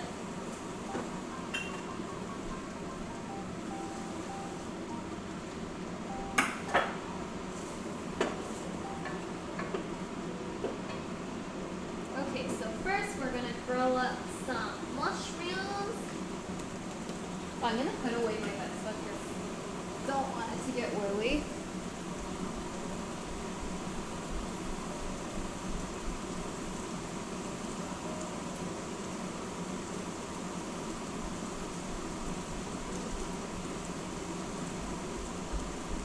Okay, let's grill up some mushrooms.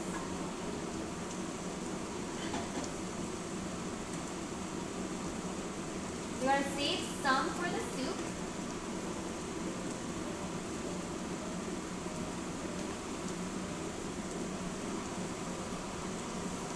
Put in some salt and pepper.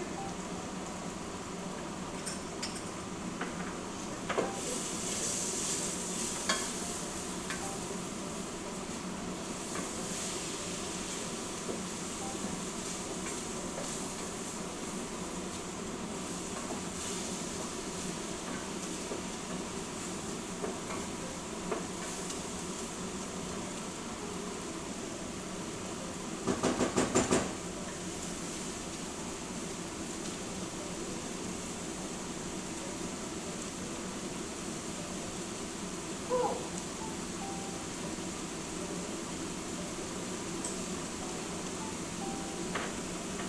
Salt and pepper.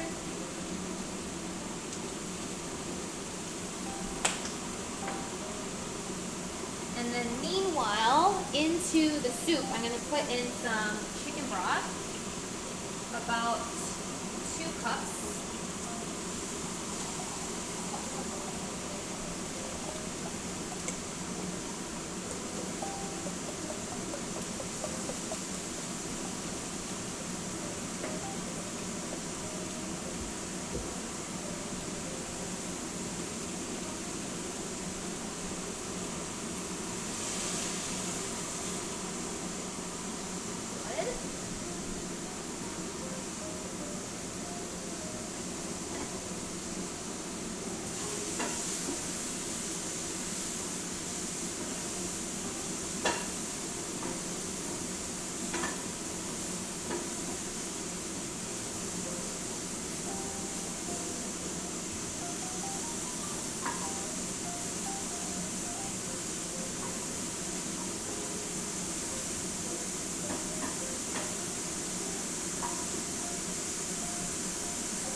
And another cup or like half a cup. Okay, and then fill the rest of it with beef stock. Vegetables! I want to eat your vegetables, yes! It's important.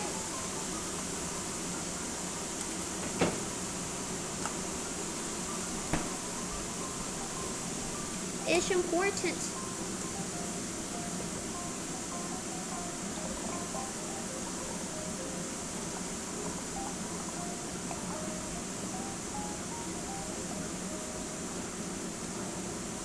This soup is supposed to be kind of like brown, so it's part of, you know, what the beef stock does, and add like additional flavor. Okay, and our chicken is done, so I'm just gonna let that like cook with the residual heat for a little bit.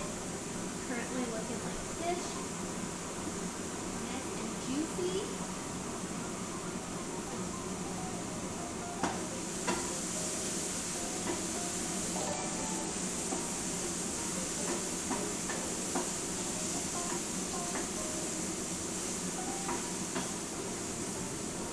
Let those shroomies go for a bit.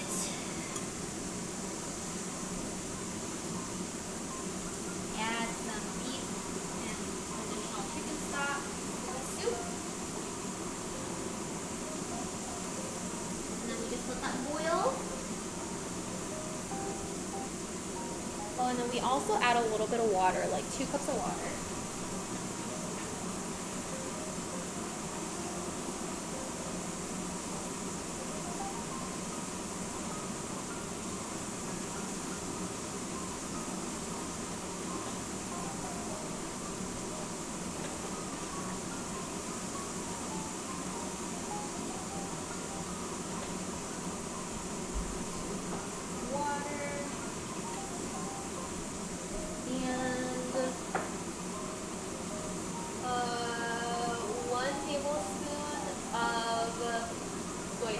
Okay, 1 tablespoon of soy sauce. Okay, meanwhile, mushroom meat are almost done.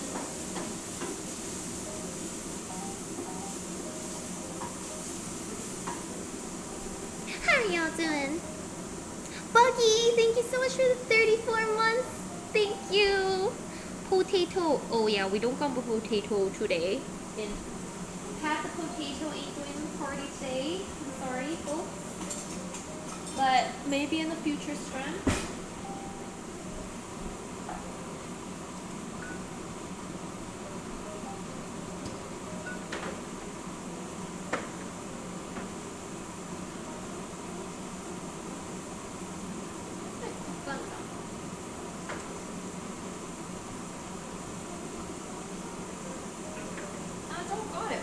I'm out of so many ingredients. Okay, I guess we'll just have to go with soy sauce.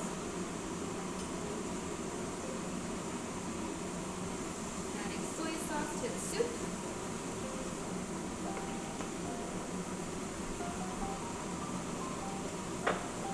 And it seems like the mushrooms are good, so I will take them out. I forgot what was on this, but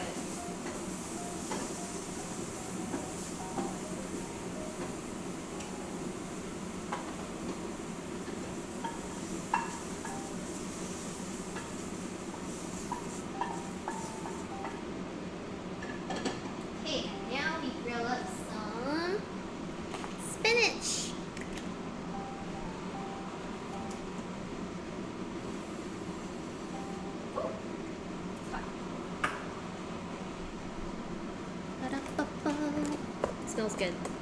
I like iceberg lettuce. Oh my gosh, yes, iceberg lettuce is so good, especially in the summer. They're so refreshing. We're gonna get cooked, so yes, I'm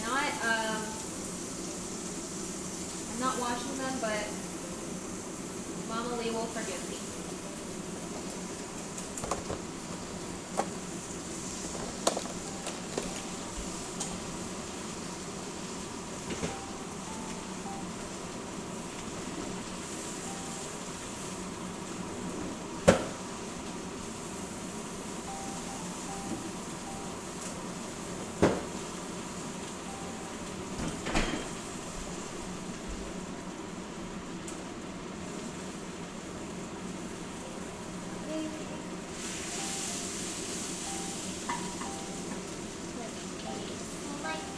salt.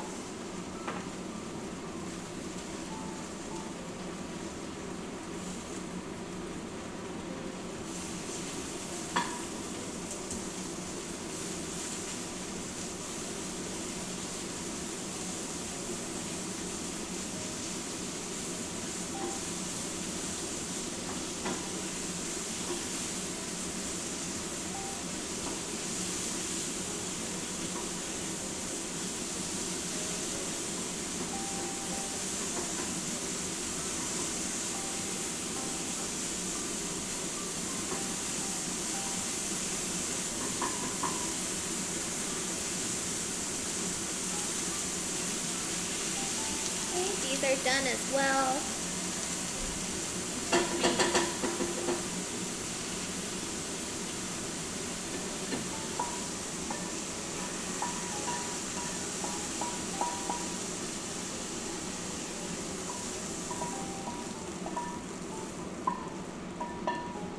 Okay, and then we gotta fry up 2 eggs. Meanwhile, the soup is boiling nicely, coming together good well. How are y'all doing? Chat raided your kitchen while you were in Italy. Really? Okay. I'm sorry you guys raided a little bit of an empty kitchen, but I hope there was something to eat.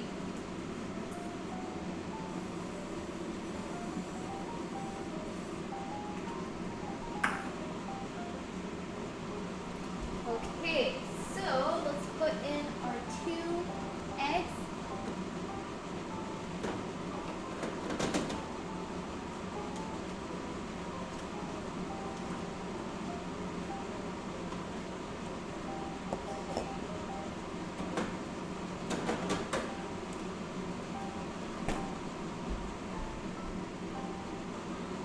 Okay, please let the yolks not pop. I always struggle so much with the yolk not popping.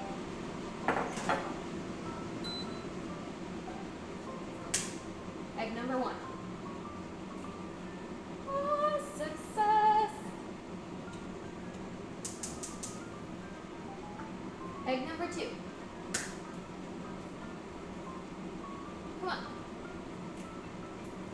Gently now. Okay, success also. Good. Thus far. I hope I haven't jinxed it.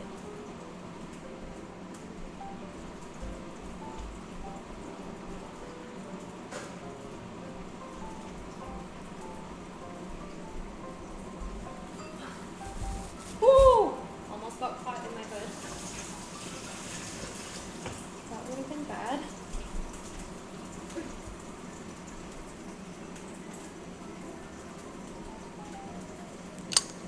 Okay, let us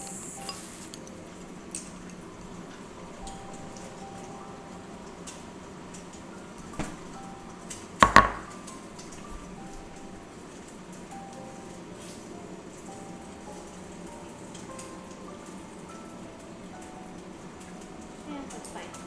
Okay.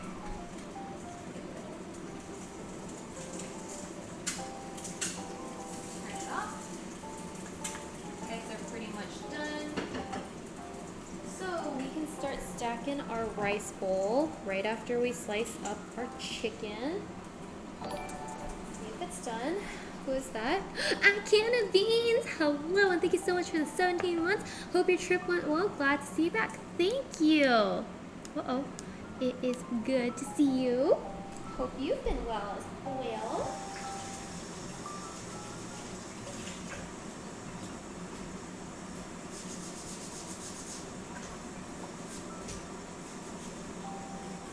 Okay, I'm just washing my tongs that we're touching the raw chicken so that we have non-contaminated.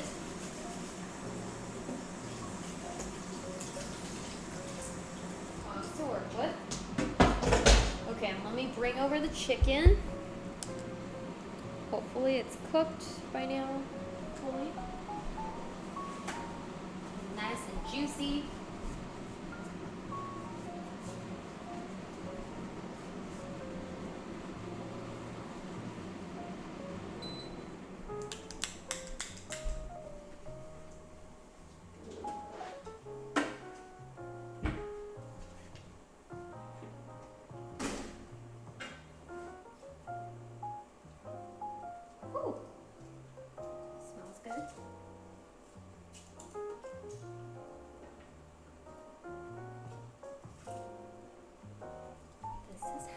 chicken looking, very juicy. Hopefully it's cooked. I followed the same procedure I did when prepping lunch yesterday. So hopefully it is cooked. I feel like it would be. Ooh. The chicken dropped. Oh, and yes, it's perfectly cooked. No pink on the inside. Just very piping hot, which is perfect. And what we want. Don't cut the wire. Don't cut the wire now.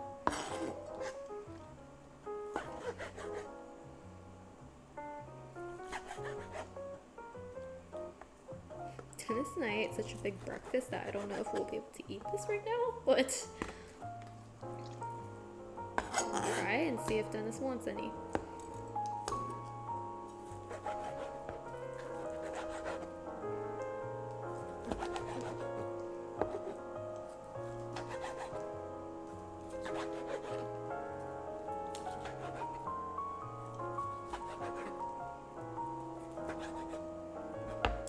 Okay. Taste test. Mmm! So good.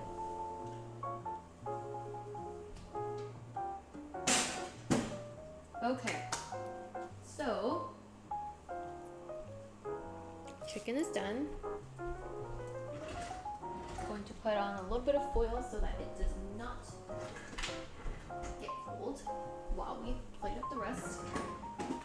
And the chicken is like very well seasoned, so it will be a perfect topper for the rice and to eat with the soup. Okay, so now let's prep the soup. Gotta strain the soup because it has like a lot of like celery and like vegetables, which is great. But this one's supposed to be a clear broth soup, so we're going to strain it all out. I'm gonna taste test it first though. See if it actually tastes like the Benihana, You know, sweet onion soup, as the recipe said it would. that's what it looks like currently.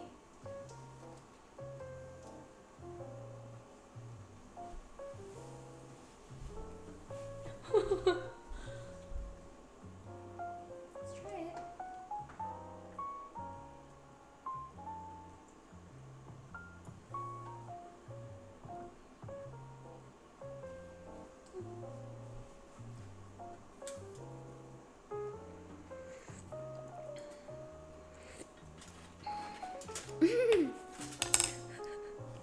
Wolf Hunter, thank you for doing a sip of your water. Cheers, everyone.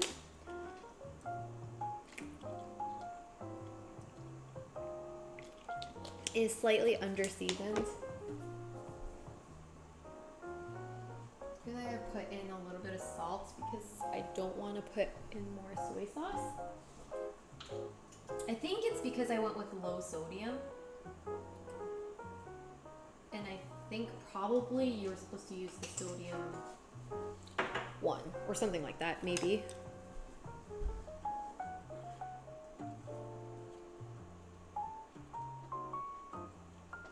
Let's try it. All the flakes are garlic.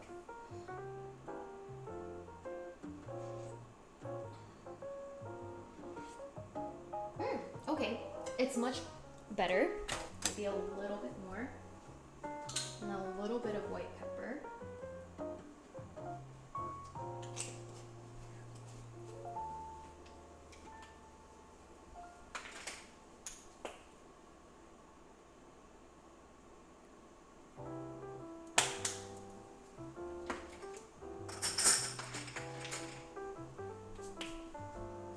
Let's see if it's perfect now.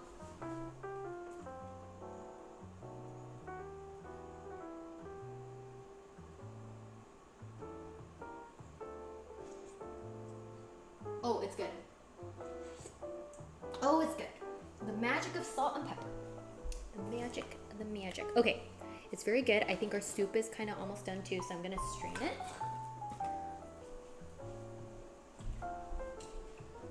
Don't know how that's gonna work, but we will try. I hope all of this fits into our smaller pot.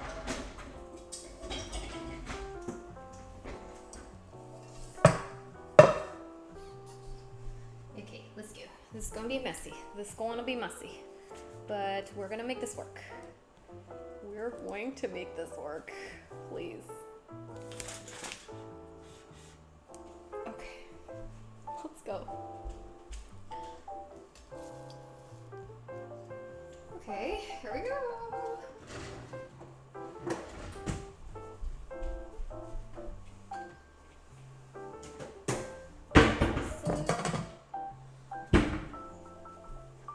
I need like 3 hands for this process.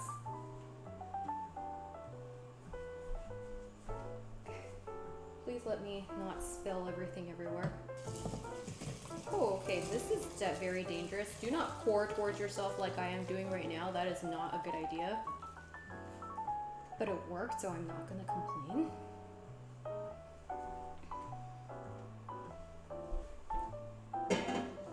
Okay, this actually went smoother than I thought. Goodbye, veggies. I am sorry, but you have done your service.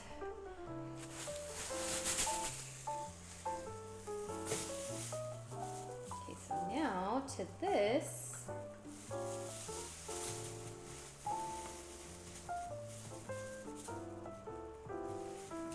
We're going to add our toppings, which are mushrooms.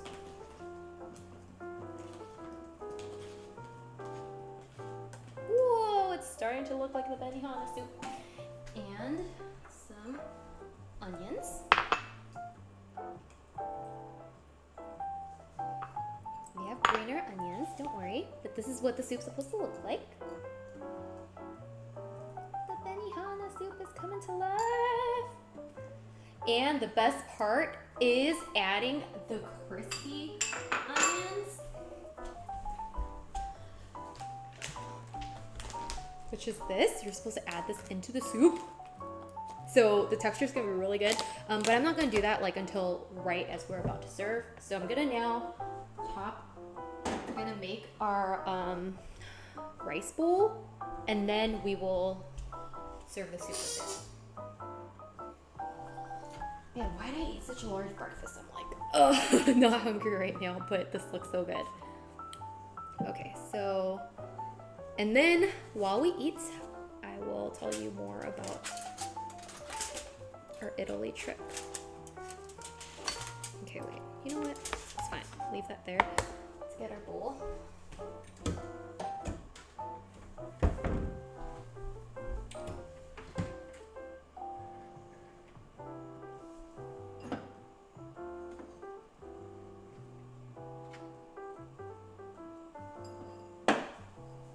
Dennis bowl, my bowl. I feel like Dennis is not going to be super hungry either, so I'll just, yeah, that's okay. We'll still give a full bowl. Is there like a reasonable size bowl for me? I need the toppings to fit.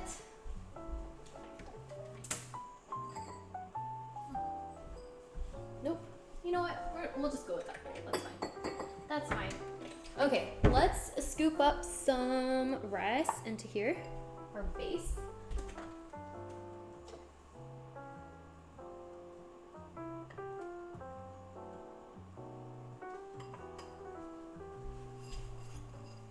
Got some fresh rice that was finished right at the beginning of the stream, or like an hour into the stream. You've got to kind of create a little mound in the center so that we can plate the other ingredients on the sides. So little rice. Yes, it looks like it, but then we'll have, you know, toppings that go with it, so it'll be fine. Don't you worry. So we got some mushroomies. I was gonna have more colorful system going on actually and have some carrots here too, but I used up all the carrots for the soup, so we don't got any carrots to put here, but that's okay. mushroom.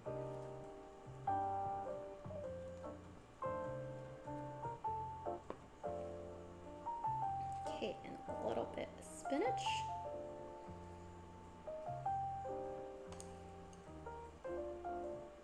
Oh, the mushrooms died.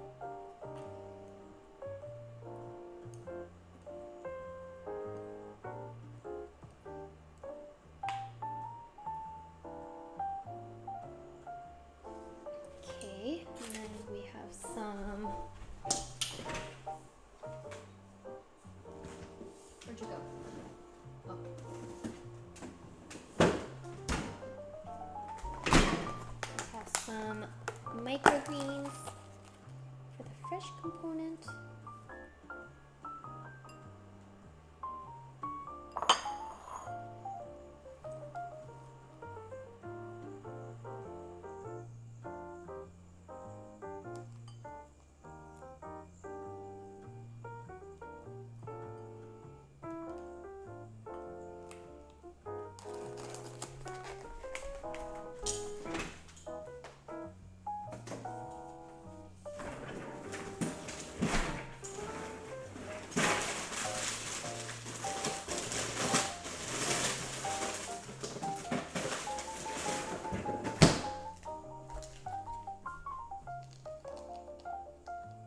We have some Tobiko.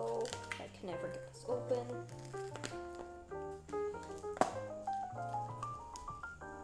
For color because we're missing carrots. Basically this. Mushroom.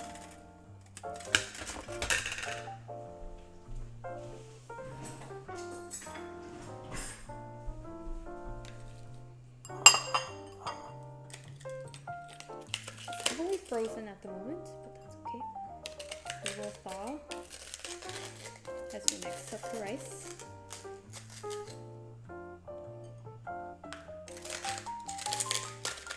Oh, this is like very good quality also that Mama Lee gave me. So it's like, oh, it is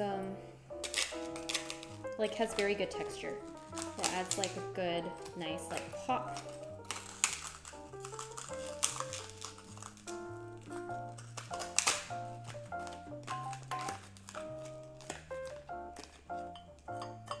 Okay, and it's a little more as well. Oh,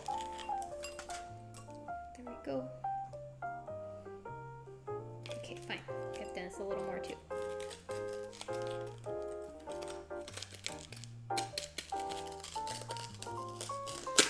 Look.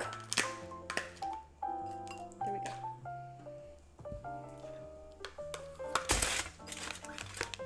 Careful, don't drop it while showing the camera. Oh my god, yeah, that would have been so sad if I dropped this. It would have been so sad if I dropped this.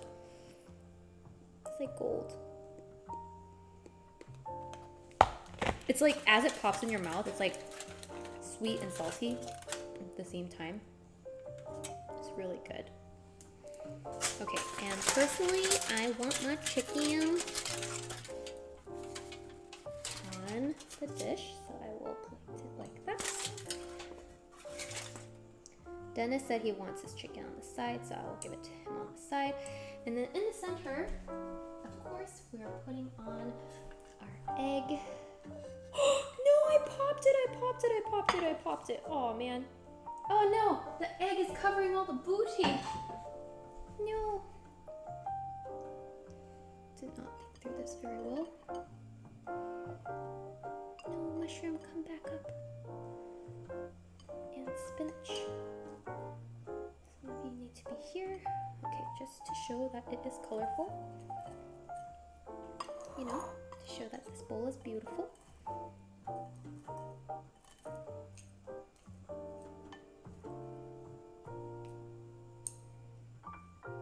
Stay separated. Okay. And then, so that is kind of our bowl. And then let me just put on Dennis's fried egg.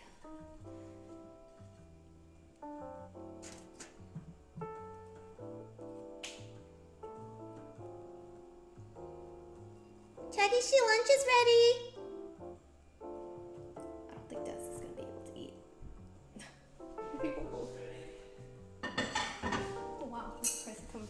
Okay, so this bowl is gonna be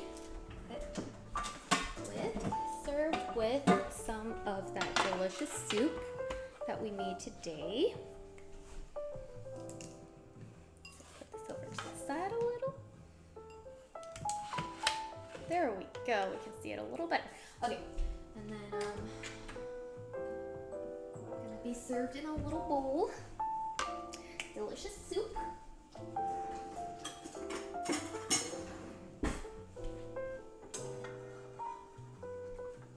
See, the mushrooms kind of cook down a slight bit, ever so slightly.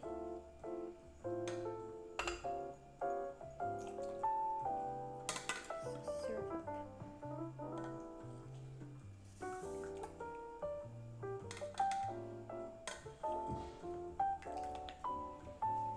Good. And then to this, we're gonna add the magic of the onion, the fried onion. Proper food presentation right there. Thank you, MZ. Oh no, no, no, no. That looks amazing. Thank you, Jumpy. I'm glad it turned out okay. Okay, so you just sprinkle on some of these onion flakes, and it is really good.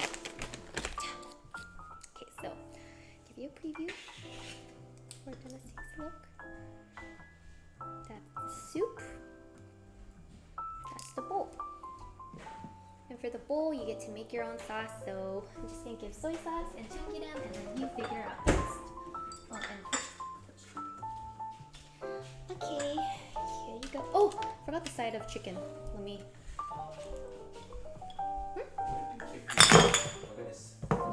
Dinner tomorrow. What? What dinner tomorrow? Can we do the dinner tomorrow? Oh yeah, of course. Just get a plate for the chicken. Okay, side of chicken. Almost forgot the chicken for Dennis. Here is his chicken. Oh, and then I forgot the cucumber. Okay, almost done, Jinxie, sorry.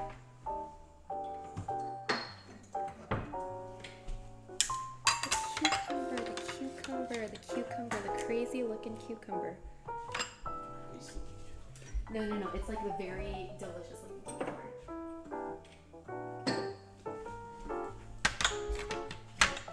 Not fit! It's too large, it ain't fitting. Okay, this is how our cucumber looks now. Very delicious looking. Oh my god. It is a crazy looking cucumber. Go. There it is. And then I'm gonna put a little bit of sesame seeds on it. Sesame seeds, hurry up. There we go. See, sesame seeds make everything look better. Ta-da! And there's our meal. We'll prep ours too, but then there we go. Here you go, Chucky Sheep. Here's your healthy.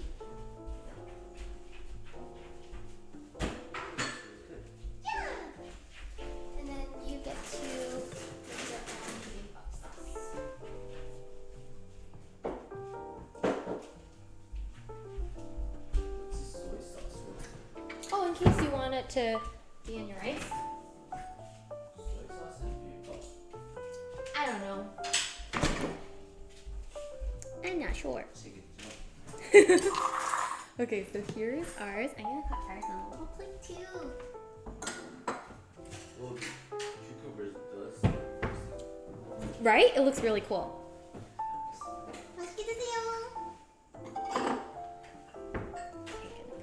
Cucumbers.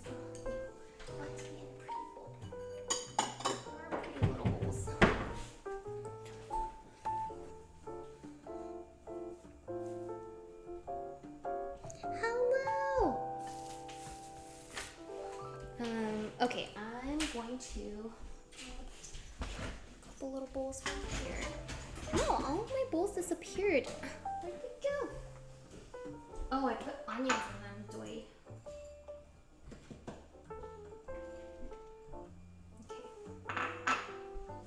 let's serve up our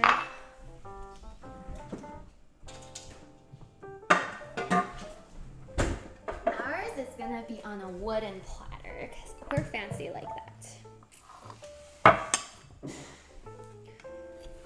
my god, I'm hot. It's hot. Okay, I need to take off my sweater. I'll be right back.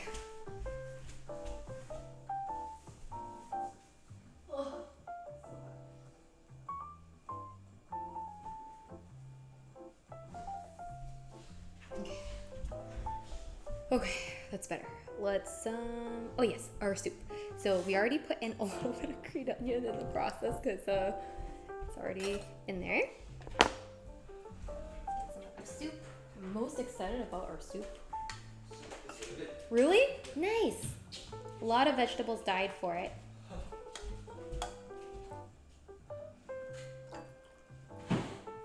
This is great.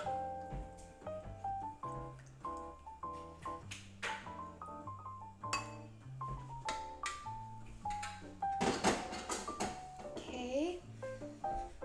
And then add our crispy onion.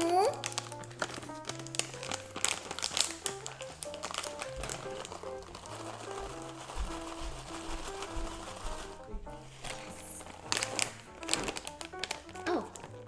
Why? That's good. 초고추장. Yeah. I was thinking it. Oh. Good job. If you want more crunchy onion, let me know for your soup. I do. Where does it go? In the soup. Oh. Okay, so done. Pretty much done. Let's go to syrup our cucumbers.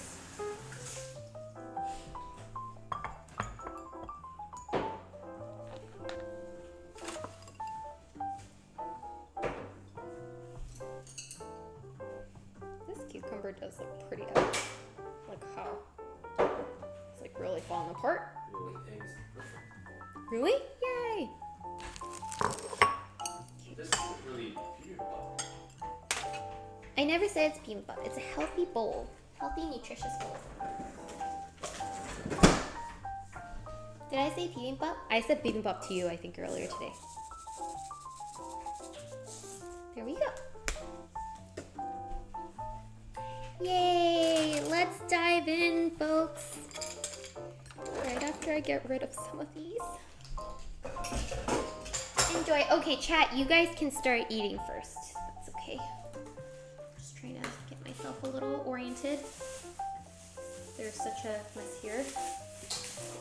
Please enjoy your lunch. How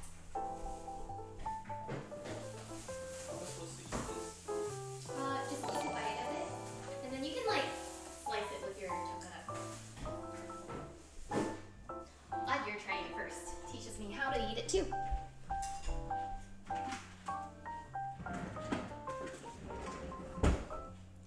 Okay.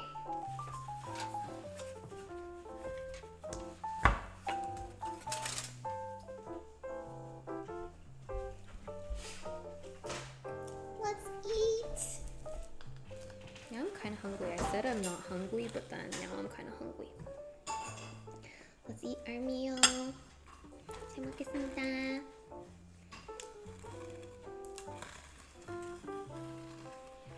Mean. Here.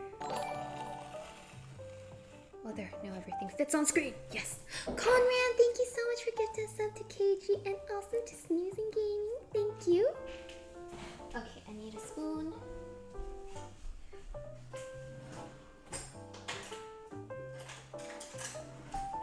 Are you done with the sauces? Yeah.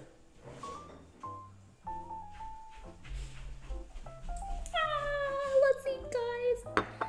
Okay. Okay, let's try this. Let's try the soup. Okay, so this one, like the onion and the mushroom, like all together, tastes really good. The onion, because it's kind of like deep fried, it has this like, what do you call it, like chewy texture. It tastes exactly like Benihana. Holy moly.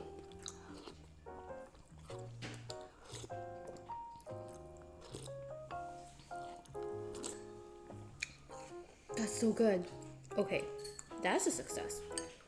Now let's drizzle some sauce onto this. I'm actually gonna use this a little bit of this sauce. Stir it all up. Mix it all up.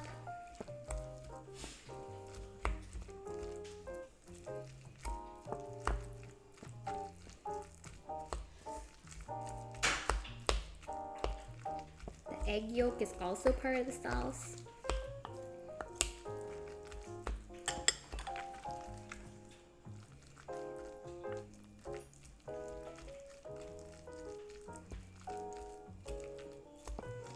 And for me, I'm gonna put in a little bit of soy sauce and a little bit of sesame oil.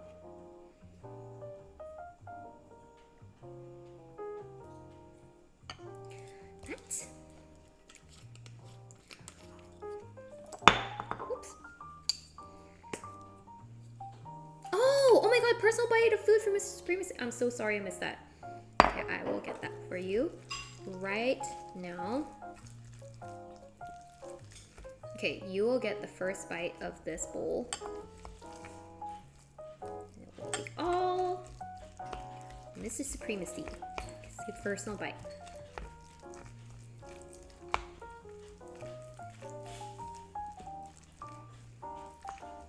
Okay, it smells amazing.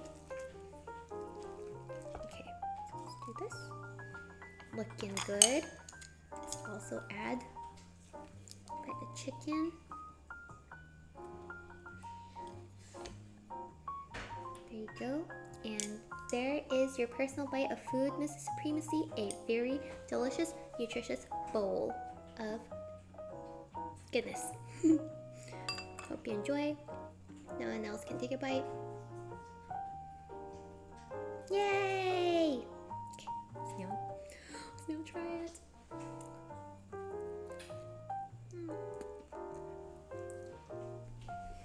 Mmm! It's so good. Super delicious. Okay, I'm so dying to know how this cucumber turned out. Because where Dennis left it at was like, he said, how in the world do I eat this? There's no reaction to it. I'm not quite sure how to eat this either. But I'm gonna assume you start at one end.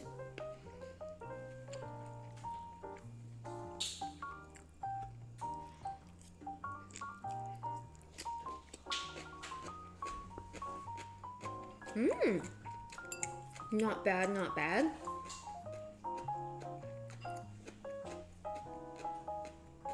Could have had a little more salt, I think, but not bad. I think I like resisted too much on the soy sauce. Do I have an apron? I'm kind of scared that this red chili oil is gonna forever stain my white shirt.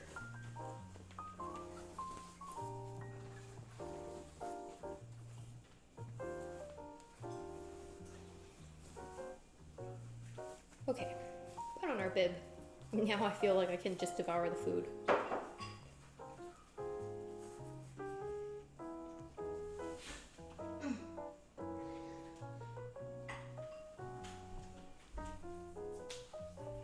This is really good. This lunch is so delicious. Okay, another bite.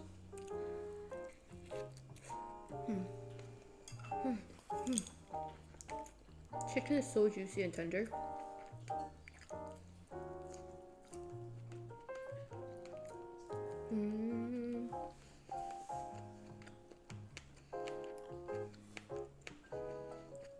Protect white shirt. I would have managed to ruin it already. Yeah, I'm not very good at keeping it white for very long, so I was like, I see red chili oil that's gonna forever stain things. I'm gonna put it on right now.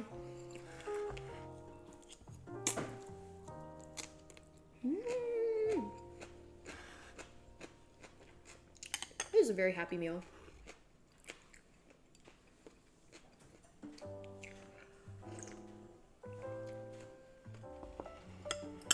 And you know what's good about home? So this soup, I love it at Benihana, but I always wish there could be more crispy onion. I'm sure it's because that's the right ratio, but I always want more. I can do that at home. Is it just me, or like I love having crispy onion and everything?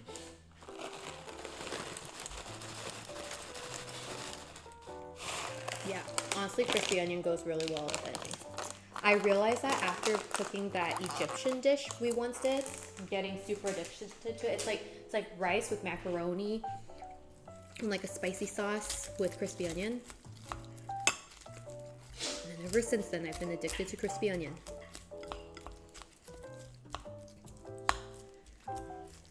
Would you pay $50 for this? Oh man, that is kind of a very steep price.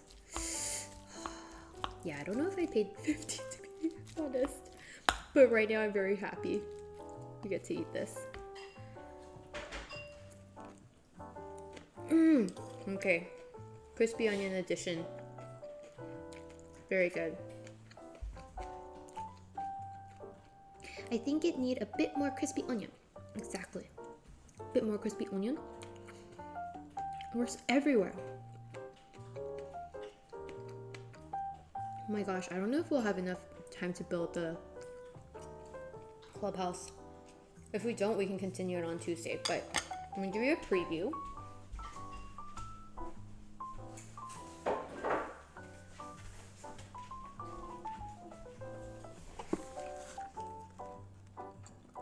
This is what we're building, Monster Clubhouse.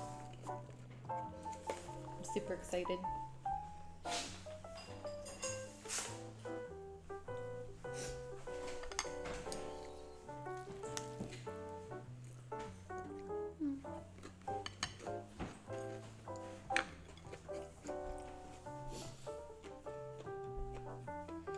I just scared myself. I was taking a huge bite and I looked up at the screen and I was like, oh my gosh, that person is really scary. They're devouring their food. That's me.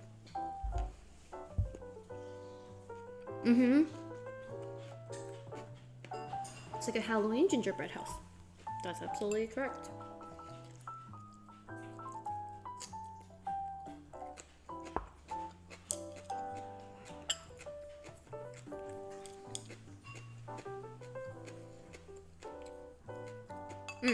Let me finish my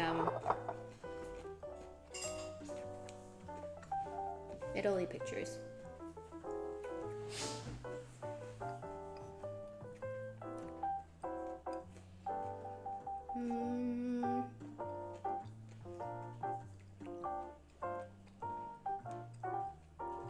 Oh, so we were here. Yeah, we're like halfway through. So yeah, we went to the Ferrari Museum.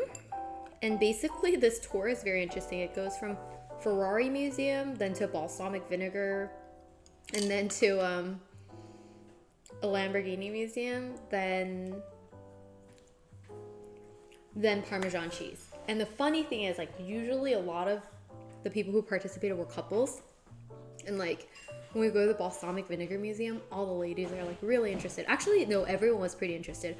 But when it was good. You want more chicken? Oh, Okay. I gave you a small amount because we ate breakfast. chicken's good, really good too. Nice. So this was the first time when I went to like the Lamborghini Museum.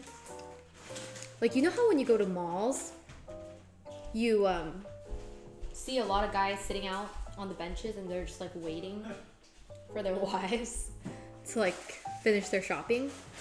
This is the first time I saw a bunch of ladies surrounded, like sitting at the central bench, waiting for their husbands to finish looking at the cars. This was my first time. And I was like, I'm not gonna sit there. But then by the end, you're so tired, you're like, maybe I need to sit there. Anyways. Oh, wait, I already showed you that. Oh, and then this is the Lamborghini Museum. Literally, it felt like I was looking at Skittles colors. It was like orange, green, yellow, gold. And it was like very amazing. And I was like, oh, I can see why these look very, very nice. They look nice to look at, but I was like, also, it makes me feel very tall because they're very low to the ground. But yeah. in my mall, there's a Tesla store. Oh, that's perfect. Then there's a place for everyone to go. Do you call them Skittles? Don't you think they look like a Skittle color? It looks really nice. Then we went to Parmesan cheese. There's so much Parmesan cheese. What more do I need to say? Cheese. I brought back a little bit, which goes into this sauce. So we'll cook with that maybe next week. I just don't want more pizza and pasta at this point. And then so now we travel from Bologna, which is home of Bolognese pasta, to Milan.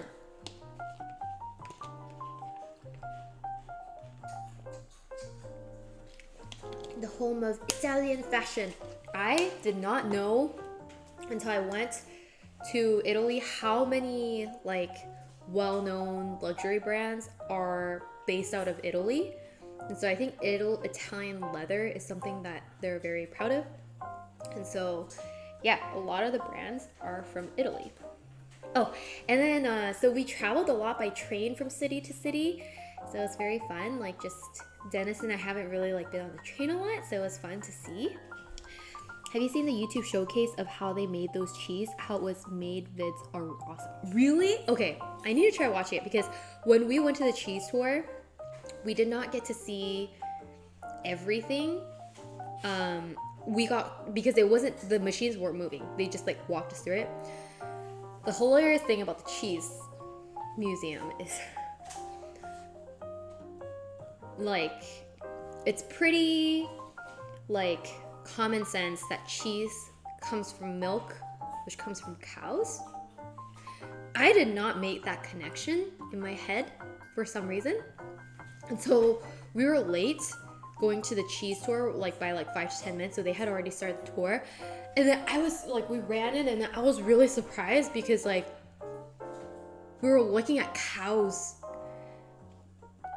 And then I was like, Dennis and I were like, oh, right. Like cows make the milk that make the cheese. So that's why there's a huge farm of cows.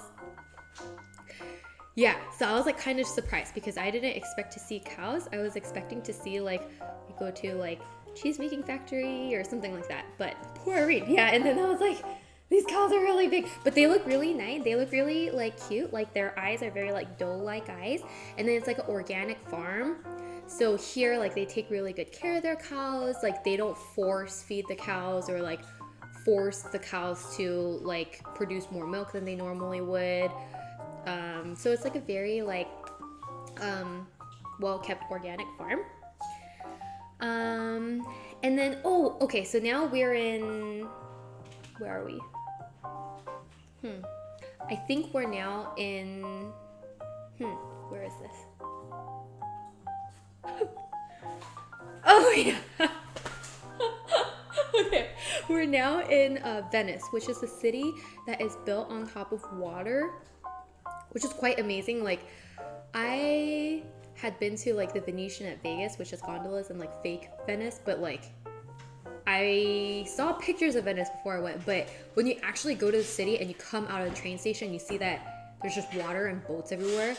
It's just kind of like awing, and I was just very wowed. And this is at the Doge's Palace because Venice was like its own, almost like a little country, I think, ran by the Doges. I don't know why it reminds me of like Doja Cat, but anyways, yeah. So yeah, this is a picture of Dennis and me, and you can see that there's blue, beautiful water in the background. Oh, and then we're just like shopping around, and then they sell masks because in February there's this thing called Carnival, and that's to celebrate like right after like the Christmas period or something like that. I don't really know the significance of it. They had a lot of those. And so this is the, is this the Doge's Palace? I think. From the outside. We also like wander around a lot at night in Venice. Oh, okay.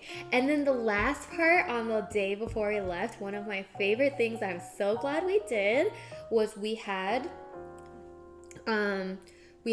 a photo shoot, like for our honeymoon, because it's our honeymoon. And then, do you try some of the pasta prepared in a loaf of Parmigiano? We have a restaurant here making these, and our company will have a Christmas party there. Oh my gosh, that sounds so good. I did not. I haven't seen that. I've definitely seen that at like restaurants in downtown LA, but I haven't seen that. But yes, you saw those like huge barrels of Parmesan. There's ones where they kind of like torch, I think, the inside, and then they like swirl the pasta to get like a cheesy sauce. So that sounds absolutely delicious. I heard it's really expensive because that one wheel of Parmesan, especially if it's like real Parmesan from like Parma, I think that's what it's called, like Parmigiano Reggiano, then it's like at a different level. We did like cheese tasting there too. So yeah, so we did a photo shoot. At first I was really sad because the photographer I actually had booked in advance had like a medical emergency, so we couldn't work with her. And then so last minute we had to just change, and then I booked like a much cheaper photographer, and we're like, you know what, let's just do it for the sake of it. And we had very low expectations for this shoot. And actually it was like not really a photo shoot, it was like 85% a tour of the city, because the photographer would like tell you about fun facts and like lead you through different areas, and then like you would just take a few pictures here and there. But then we came back with like awesome photos, so we're very happy. So this was one of the canals, and as you can see, there's like a lot of people on gondolas. We did not go on a gondola because the gondolas, you have to not be afraid of like feeling like you're almost gonna fall into the water, because the waters are not this calm everywhere the gondola goes. And there's a lot of boats, like water taxis, water buses. Where were we? So anyways, let me just show you the photos from our photo shoot. Ta-da. Well, and this is like a well. There's like 240 of them in the city. Oh, and then the reason Dennis is doing that is because this specific bridge is called a fight bridge. And so, like, back in the days, if there were, I guess, like, two guys, like, pursuing the same, like, person that they want to fight for, they would fight on the bridge, except they didn't have these metal railings at that point. It was just, like, a strip on top of the water. And so they would have a fight, and the loser would fall into the water. And then the winner would get a hug. And so in this case, Dennis just fought by himself against the camera woman, and won. And we're happy. Yeah, I think the camera lady, because I came up with this pose, I'm like, oh, because she told us about the story, and I was like, Dennis, look like you're throwing a punch out, like, and then the lady was like, oh my god, you guys are so creative. And then I was like, oh, okay. And then this is the Venetian lion, because the Venetian lion has wings and holds a book, which means that an open book means that it's time of peace. Whoever is taking photos knows how to take it, right? Yeah, I was like really happy that the photographer had really creative ideas. So this one's in front of the Doge's palace, and then like the reason she took it this way was because you see all that water? This is what happens during higher tide. The water will flood that square. The water just comes up because the water is like, you know, the island is kind of sinking. So then she used the water to capture a reflection. So she's very creative in that aspect. And I was like, oh my god, I love this photographer. She was amazing. And then this one too. Like this is in front of this cafe called Cafe Florian, which is a very like, the cafe that's been there for super duper uber long time. And you can see in the like mirror reflection, you can see the clock tower, the 24-hour clock tower. So just like the attention to detail on how she captured everything is amazing. And then this is at one of, they have a lot of these kind of corridor, like outdoor corridor places, which is very beautiful. Venice has been sinking for decades. Yes. They have, they're like working to like what is it? Like further elevate it, so that even though it sinks, they will be above water.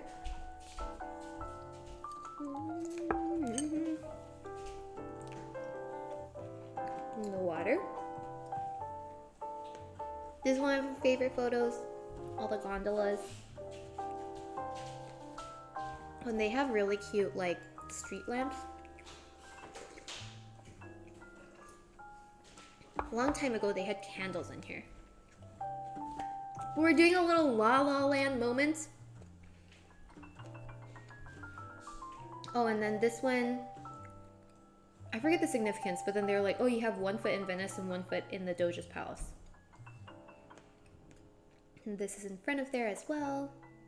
Oh, and then this place, like, it was a bigger well, but then, you can't really see it. Like, there was a little, like, water fountain, so there were a bunch of pigeons here, and they were, like, the happiest pigeons I've ever seen in my entire life. They were taking a bath in this very luxurious, I guess, like, 5-star spa, pigeon spa, so they're really cute. They're all showering.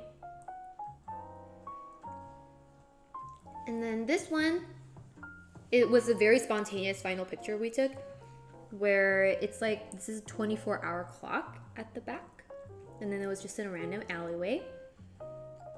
And then there's this, just like, there's a lot of these alleyways in Venice, which is very beautiful, and there's this little star there, so you should take the photo there.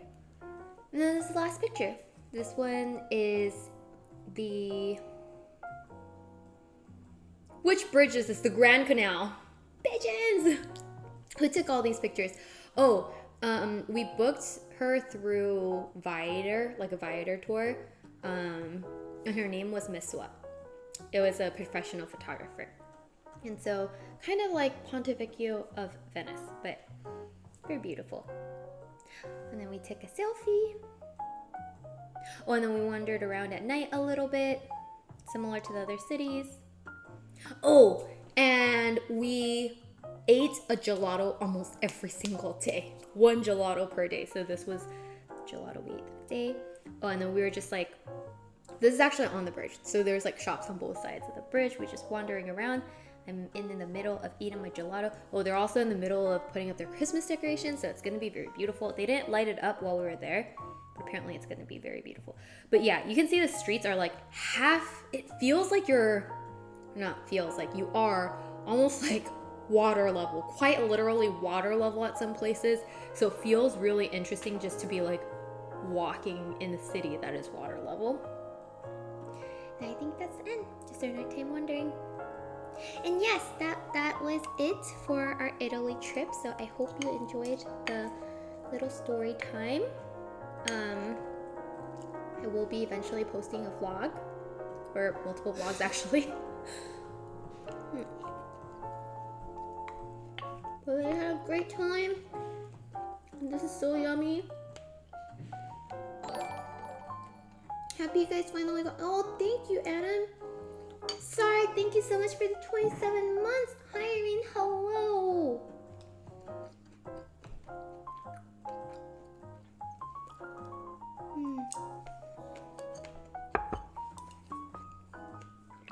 Okay, I'm almost done. We'll start on the Cookie Mansion.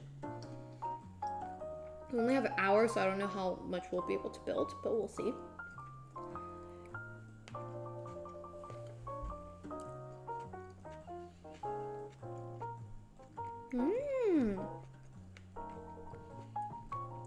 That's so true, Conran. I think when I went to Venice, it's just, I agree with you. Everyone looks beautiful there. Like the backdrop, no matter where you're at, it's just so beautiful.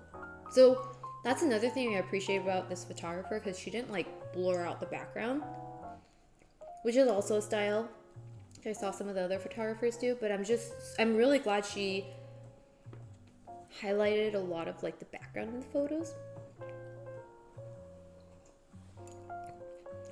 So good. Okay, let's put this away.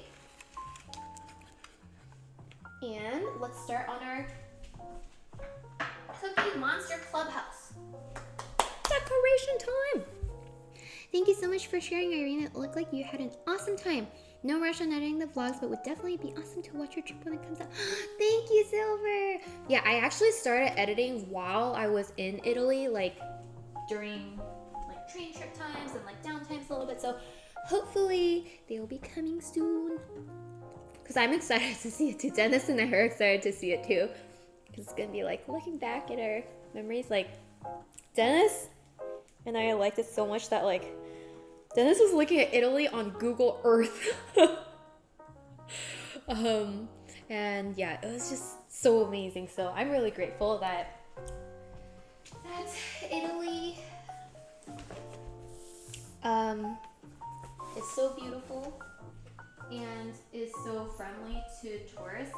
Because I know it could be really annoying to have a lot of tourists coming to your country.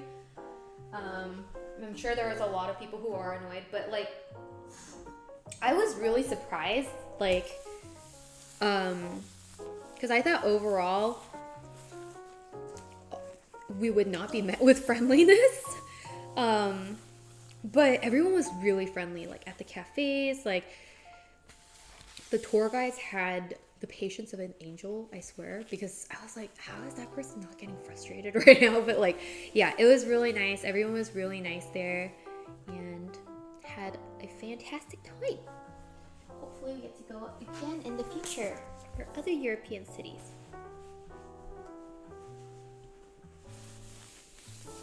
Did you ever get a chance to use your limited Yes! You know what's funny? I actually only use my Italian at the cafes usually. So they're called bars where you get pastry and like coffee. They also serve alcohol in the evenings, but like they're called bars.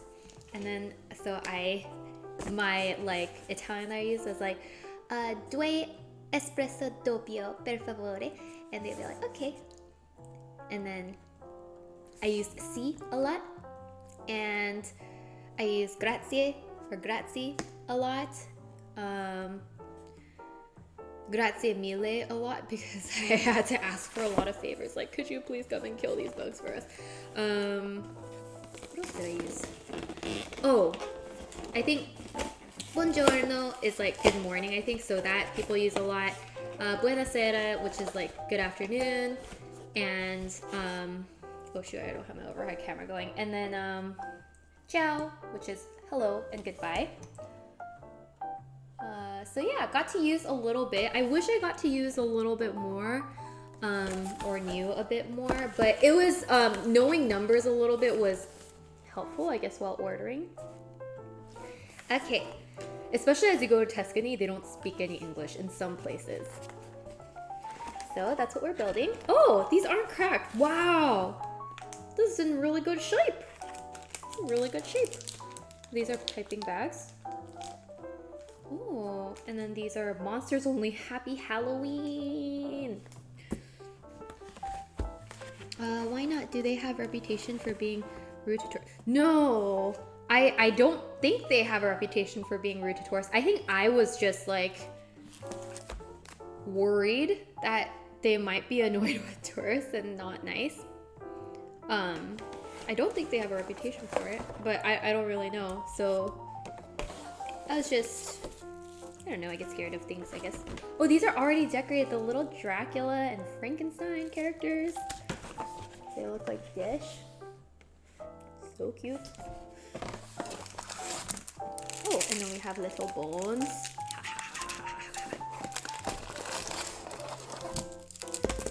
Ooh. And then we have some icing for decoration.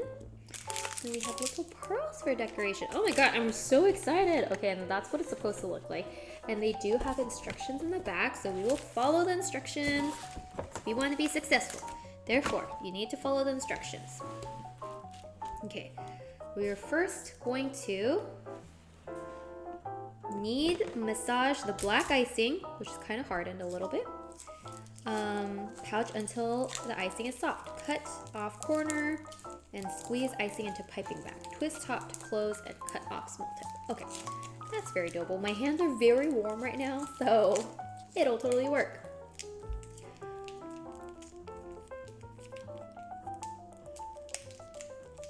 Depends on what kind of tourist. Oh yeah, some other nationally have bad reputation as tourists. Oh. Huh. Yeah, I mean, I guess like if a tourist comes in and is just acting very entitled or just being like, where's this? Where's that? I don't think I would want to be friendly to them. But I think for the most part, like everywhere I went, like the tourists and both the guides and then the locals were all like nice to each other. So yeah, I didn't run into any like unpleasant experiences because I was like kind of scared, like, oh, what if we get something stolen?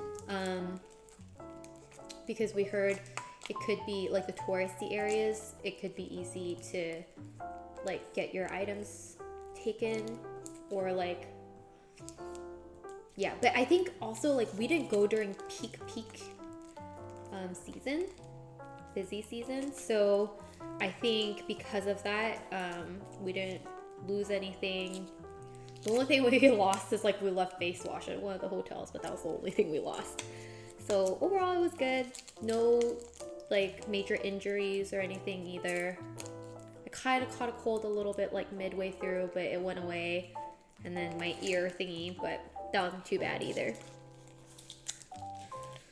Okay, I am massaging and I think we're pretty good. I just don't want there to be any lumps.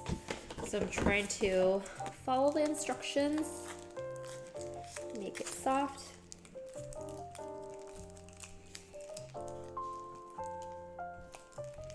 And then stand piping bag in a tall glass and pull over edge to make filling easier. Okay, so we'll do that.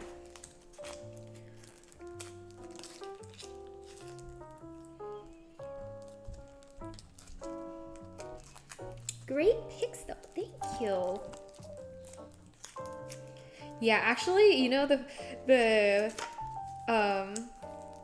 was cool because the photographer, she, I think was Italian, but she actually, like, she was like, oh, where are you guys from? And we're like, oh, we're from LA, like, originally from Korea, and then she's like, oh, I love K-pop, and then, like, she had, like, BTS merch and stuff, so I was like, oh my gosh, like a connection. So yeah, it's really fun. Okay, I think this is pretty massaged enough. Grab a glass.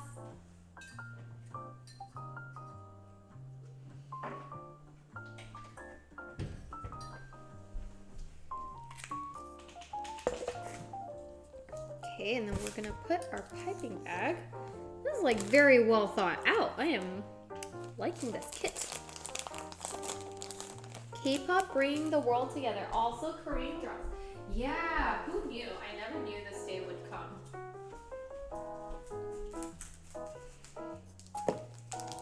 But yeah, I love how like music is a lot more global now, so we can like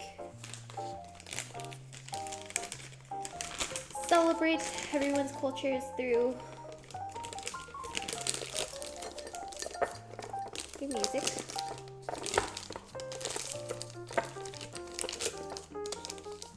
Okay, I am also going to grab a towel.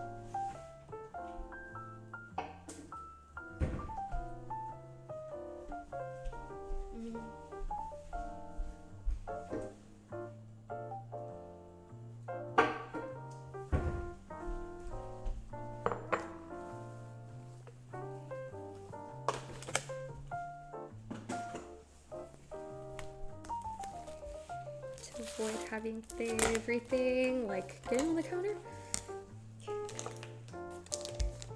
Okay, so we have that. And then let's fill up the piping bag.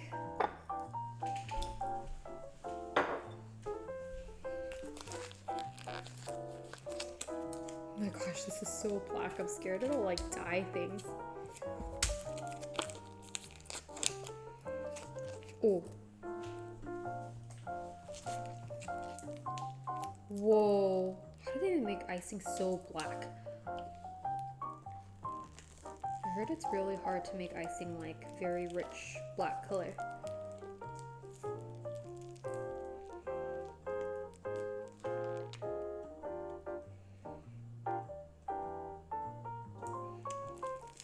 Ooh, it smells so sugary and good.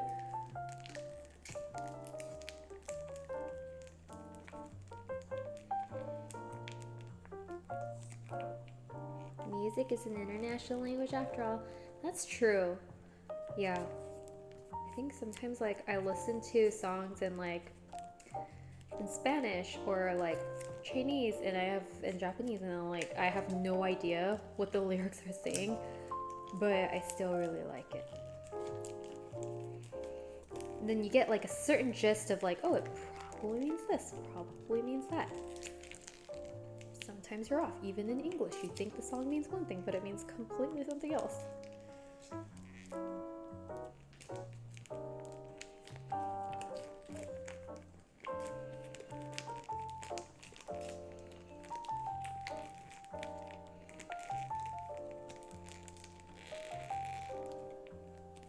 Okay. I'm like so determined to get this all out, but I don't want it to get everywhere.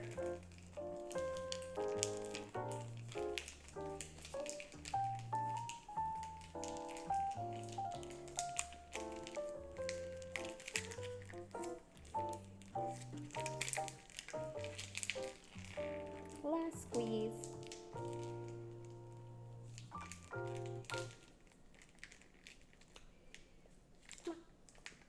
Okay, good. Okay, so we have the black icing in our piping bag. Grab a rubber band. Keep the ends closed.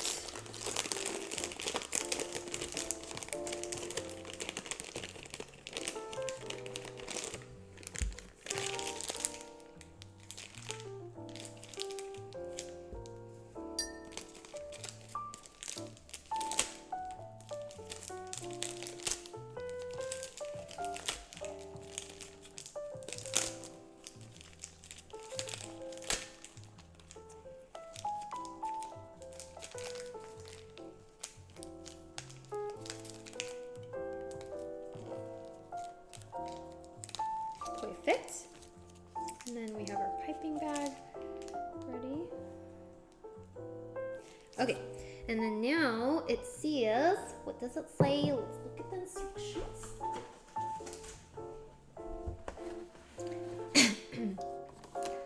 I remember the first time I built one of these, it fell multiple times because I didn't move the icing around. Oh shoot. Really? I'm wondering if it will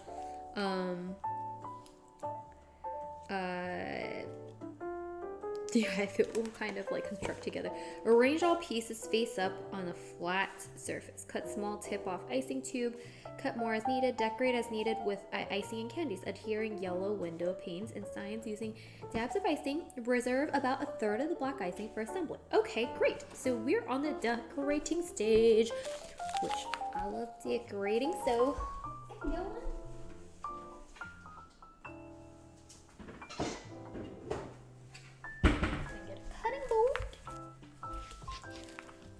So happy the cookies are not broken. I feel like I'm jinxing this really bad.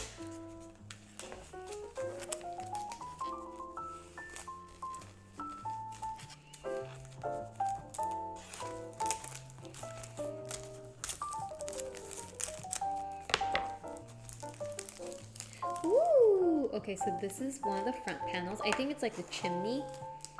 And then these are the roofs. Roofs? I don't know why I'm saying roof.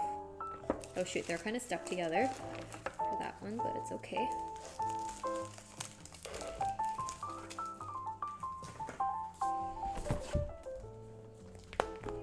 Okay, and then we have some orange ones here as well. These are the side panels.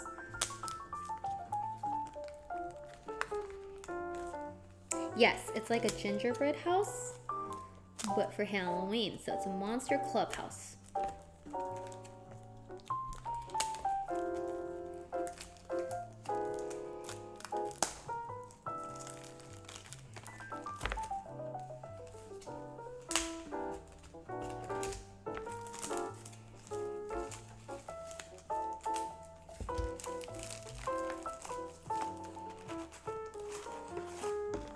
Don't drop any, please.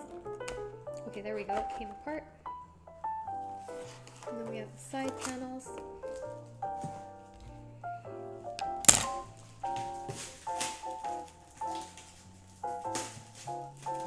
I can actually use this to hold some of these. Okay, so that's good. Please don't break. Okay. Oh my gosh, this one's not a good sign. Okay, we're gonna use a knife to pry it.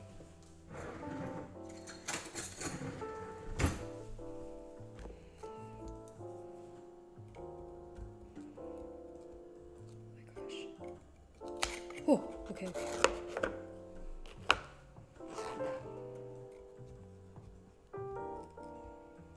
Please, this is the front panel, it can't break. If this breaks, then... Oh, there we go, okay. We're good. There we go, we got the 2 front panels, the side panels, and the roofs. And that.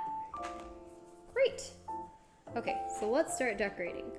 Let's decorate the roof tile first, because it seems like those are the easiest.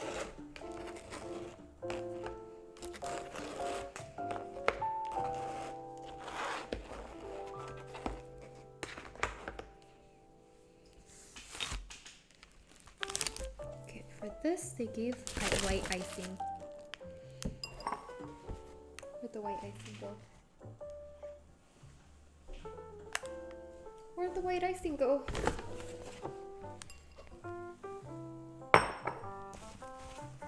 What? Oh, here we go. Okay, so with the white icing, this is kind of confusing because they did it all with black, but we're gonna follow the instructions. The white icing, we're gonna make the roof decorations.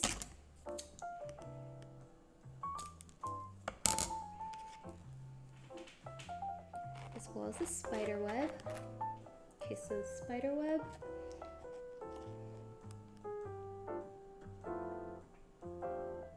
Oh, you guys can't see.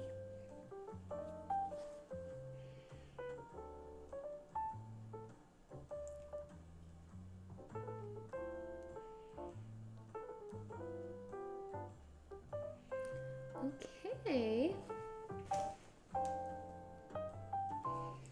I haven't drawn a spider web in so long.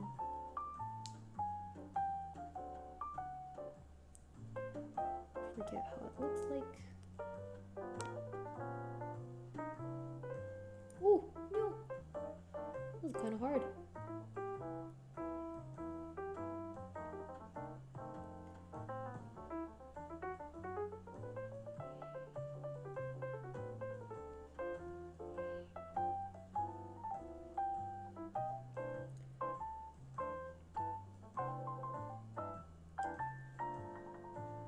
Spider webs are supposed to be messy anyway, so it's okay if it's not perfect. Copium, yes. Okay, there's our spider web. Now let's make our roofs. Why am I saying roof weird? I don't know why.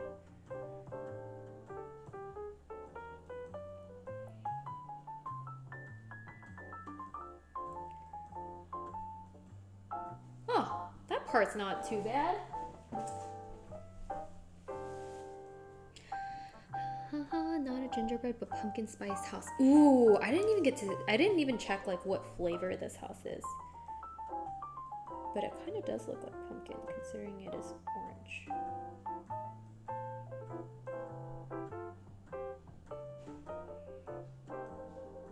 I was like, Dennis, do you want to decorate the gingerbread house, the pumpkin, or the monster house with me on stream today?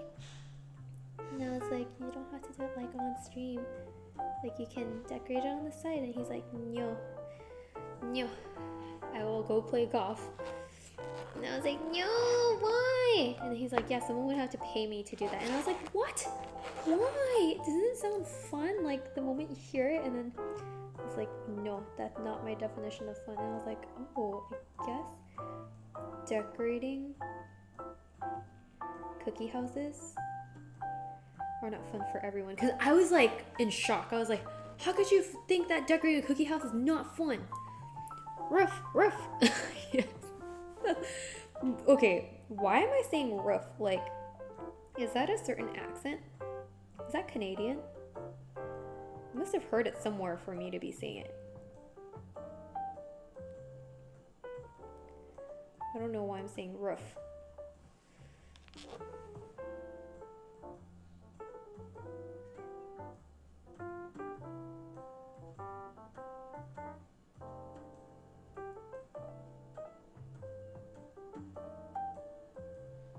Man, we on a roll. We on a roll. We might actually be able to finish building this house today.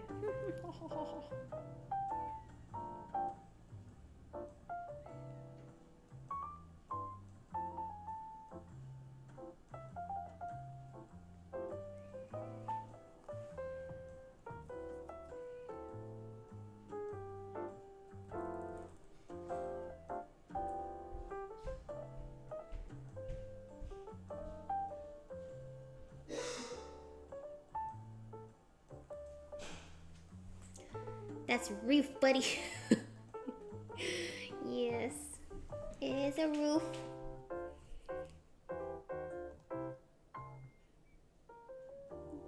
Don't know where I got roof from. Ouch, I'm poking my taste test.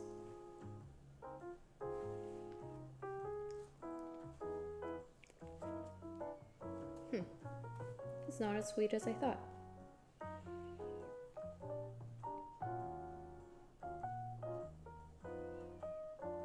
Also, we are almost out of white icing. I don't know if we'll get through the last layer. Oh well. Oh well.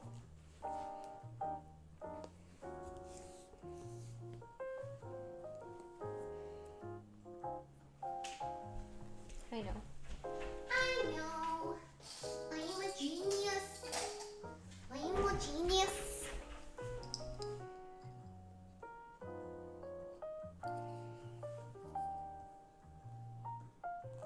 Nope, this ain't helping too much.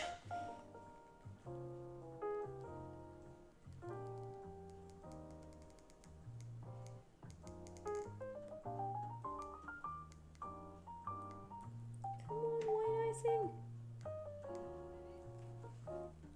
Just need to do a little bit more. We're on our last roof. Icing's like, I don't like how you call roof.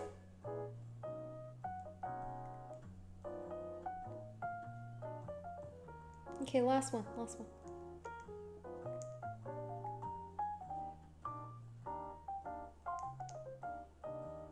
Oh my gosh, I barely have any icing left. Will we be able to finish? Oh my god. Okay, I really don't have much icing left.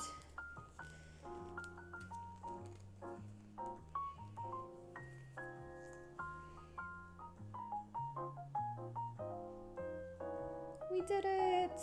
Success. Okay, thank goodness. Okay, now these roof tiles are gonna go over to the side. We're gonna start decorating the house.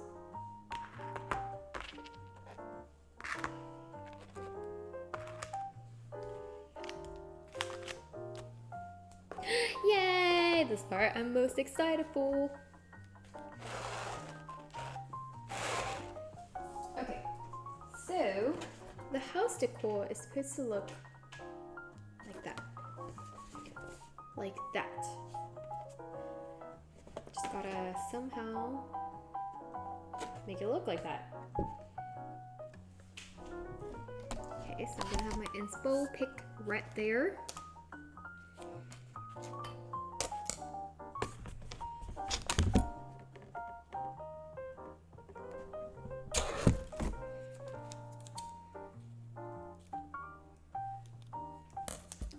so we first need a door.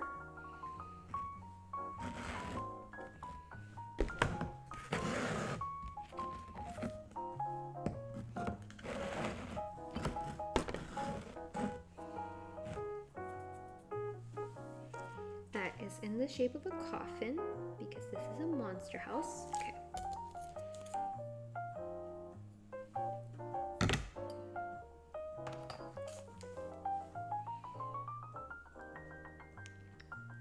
And things are supposed to be kind of off-centered.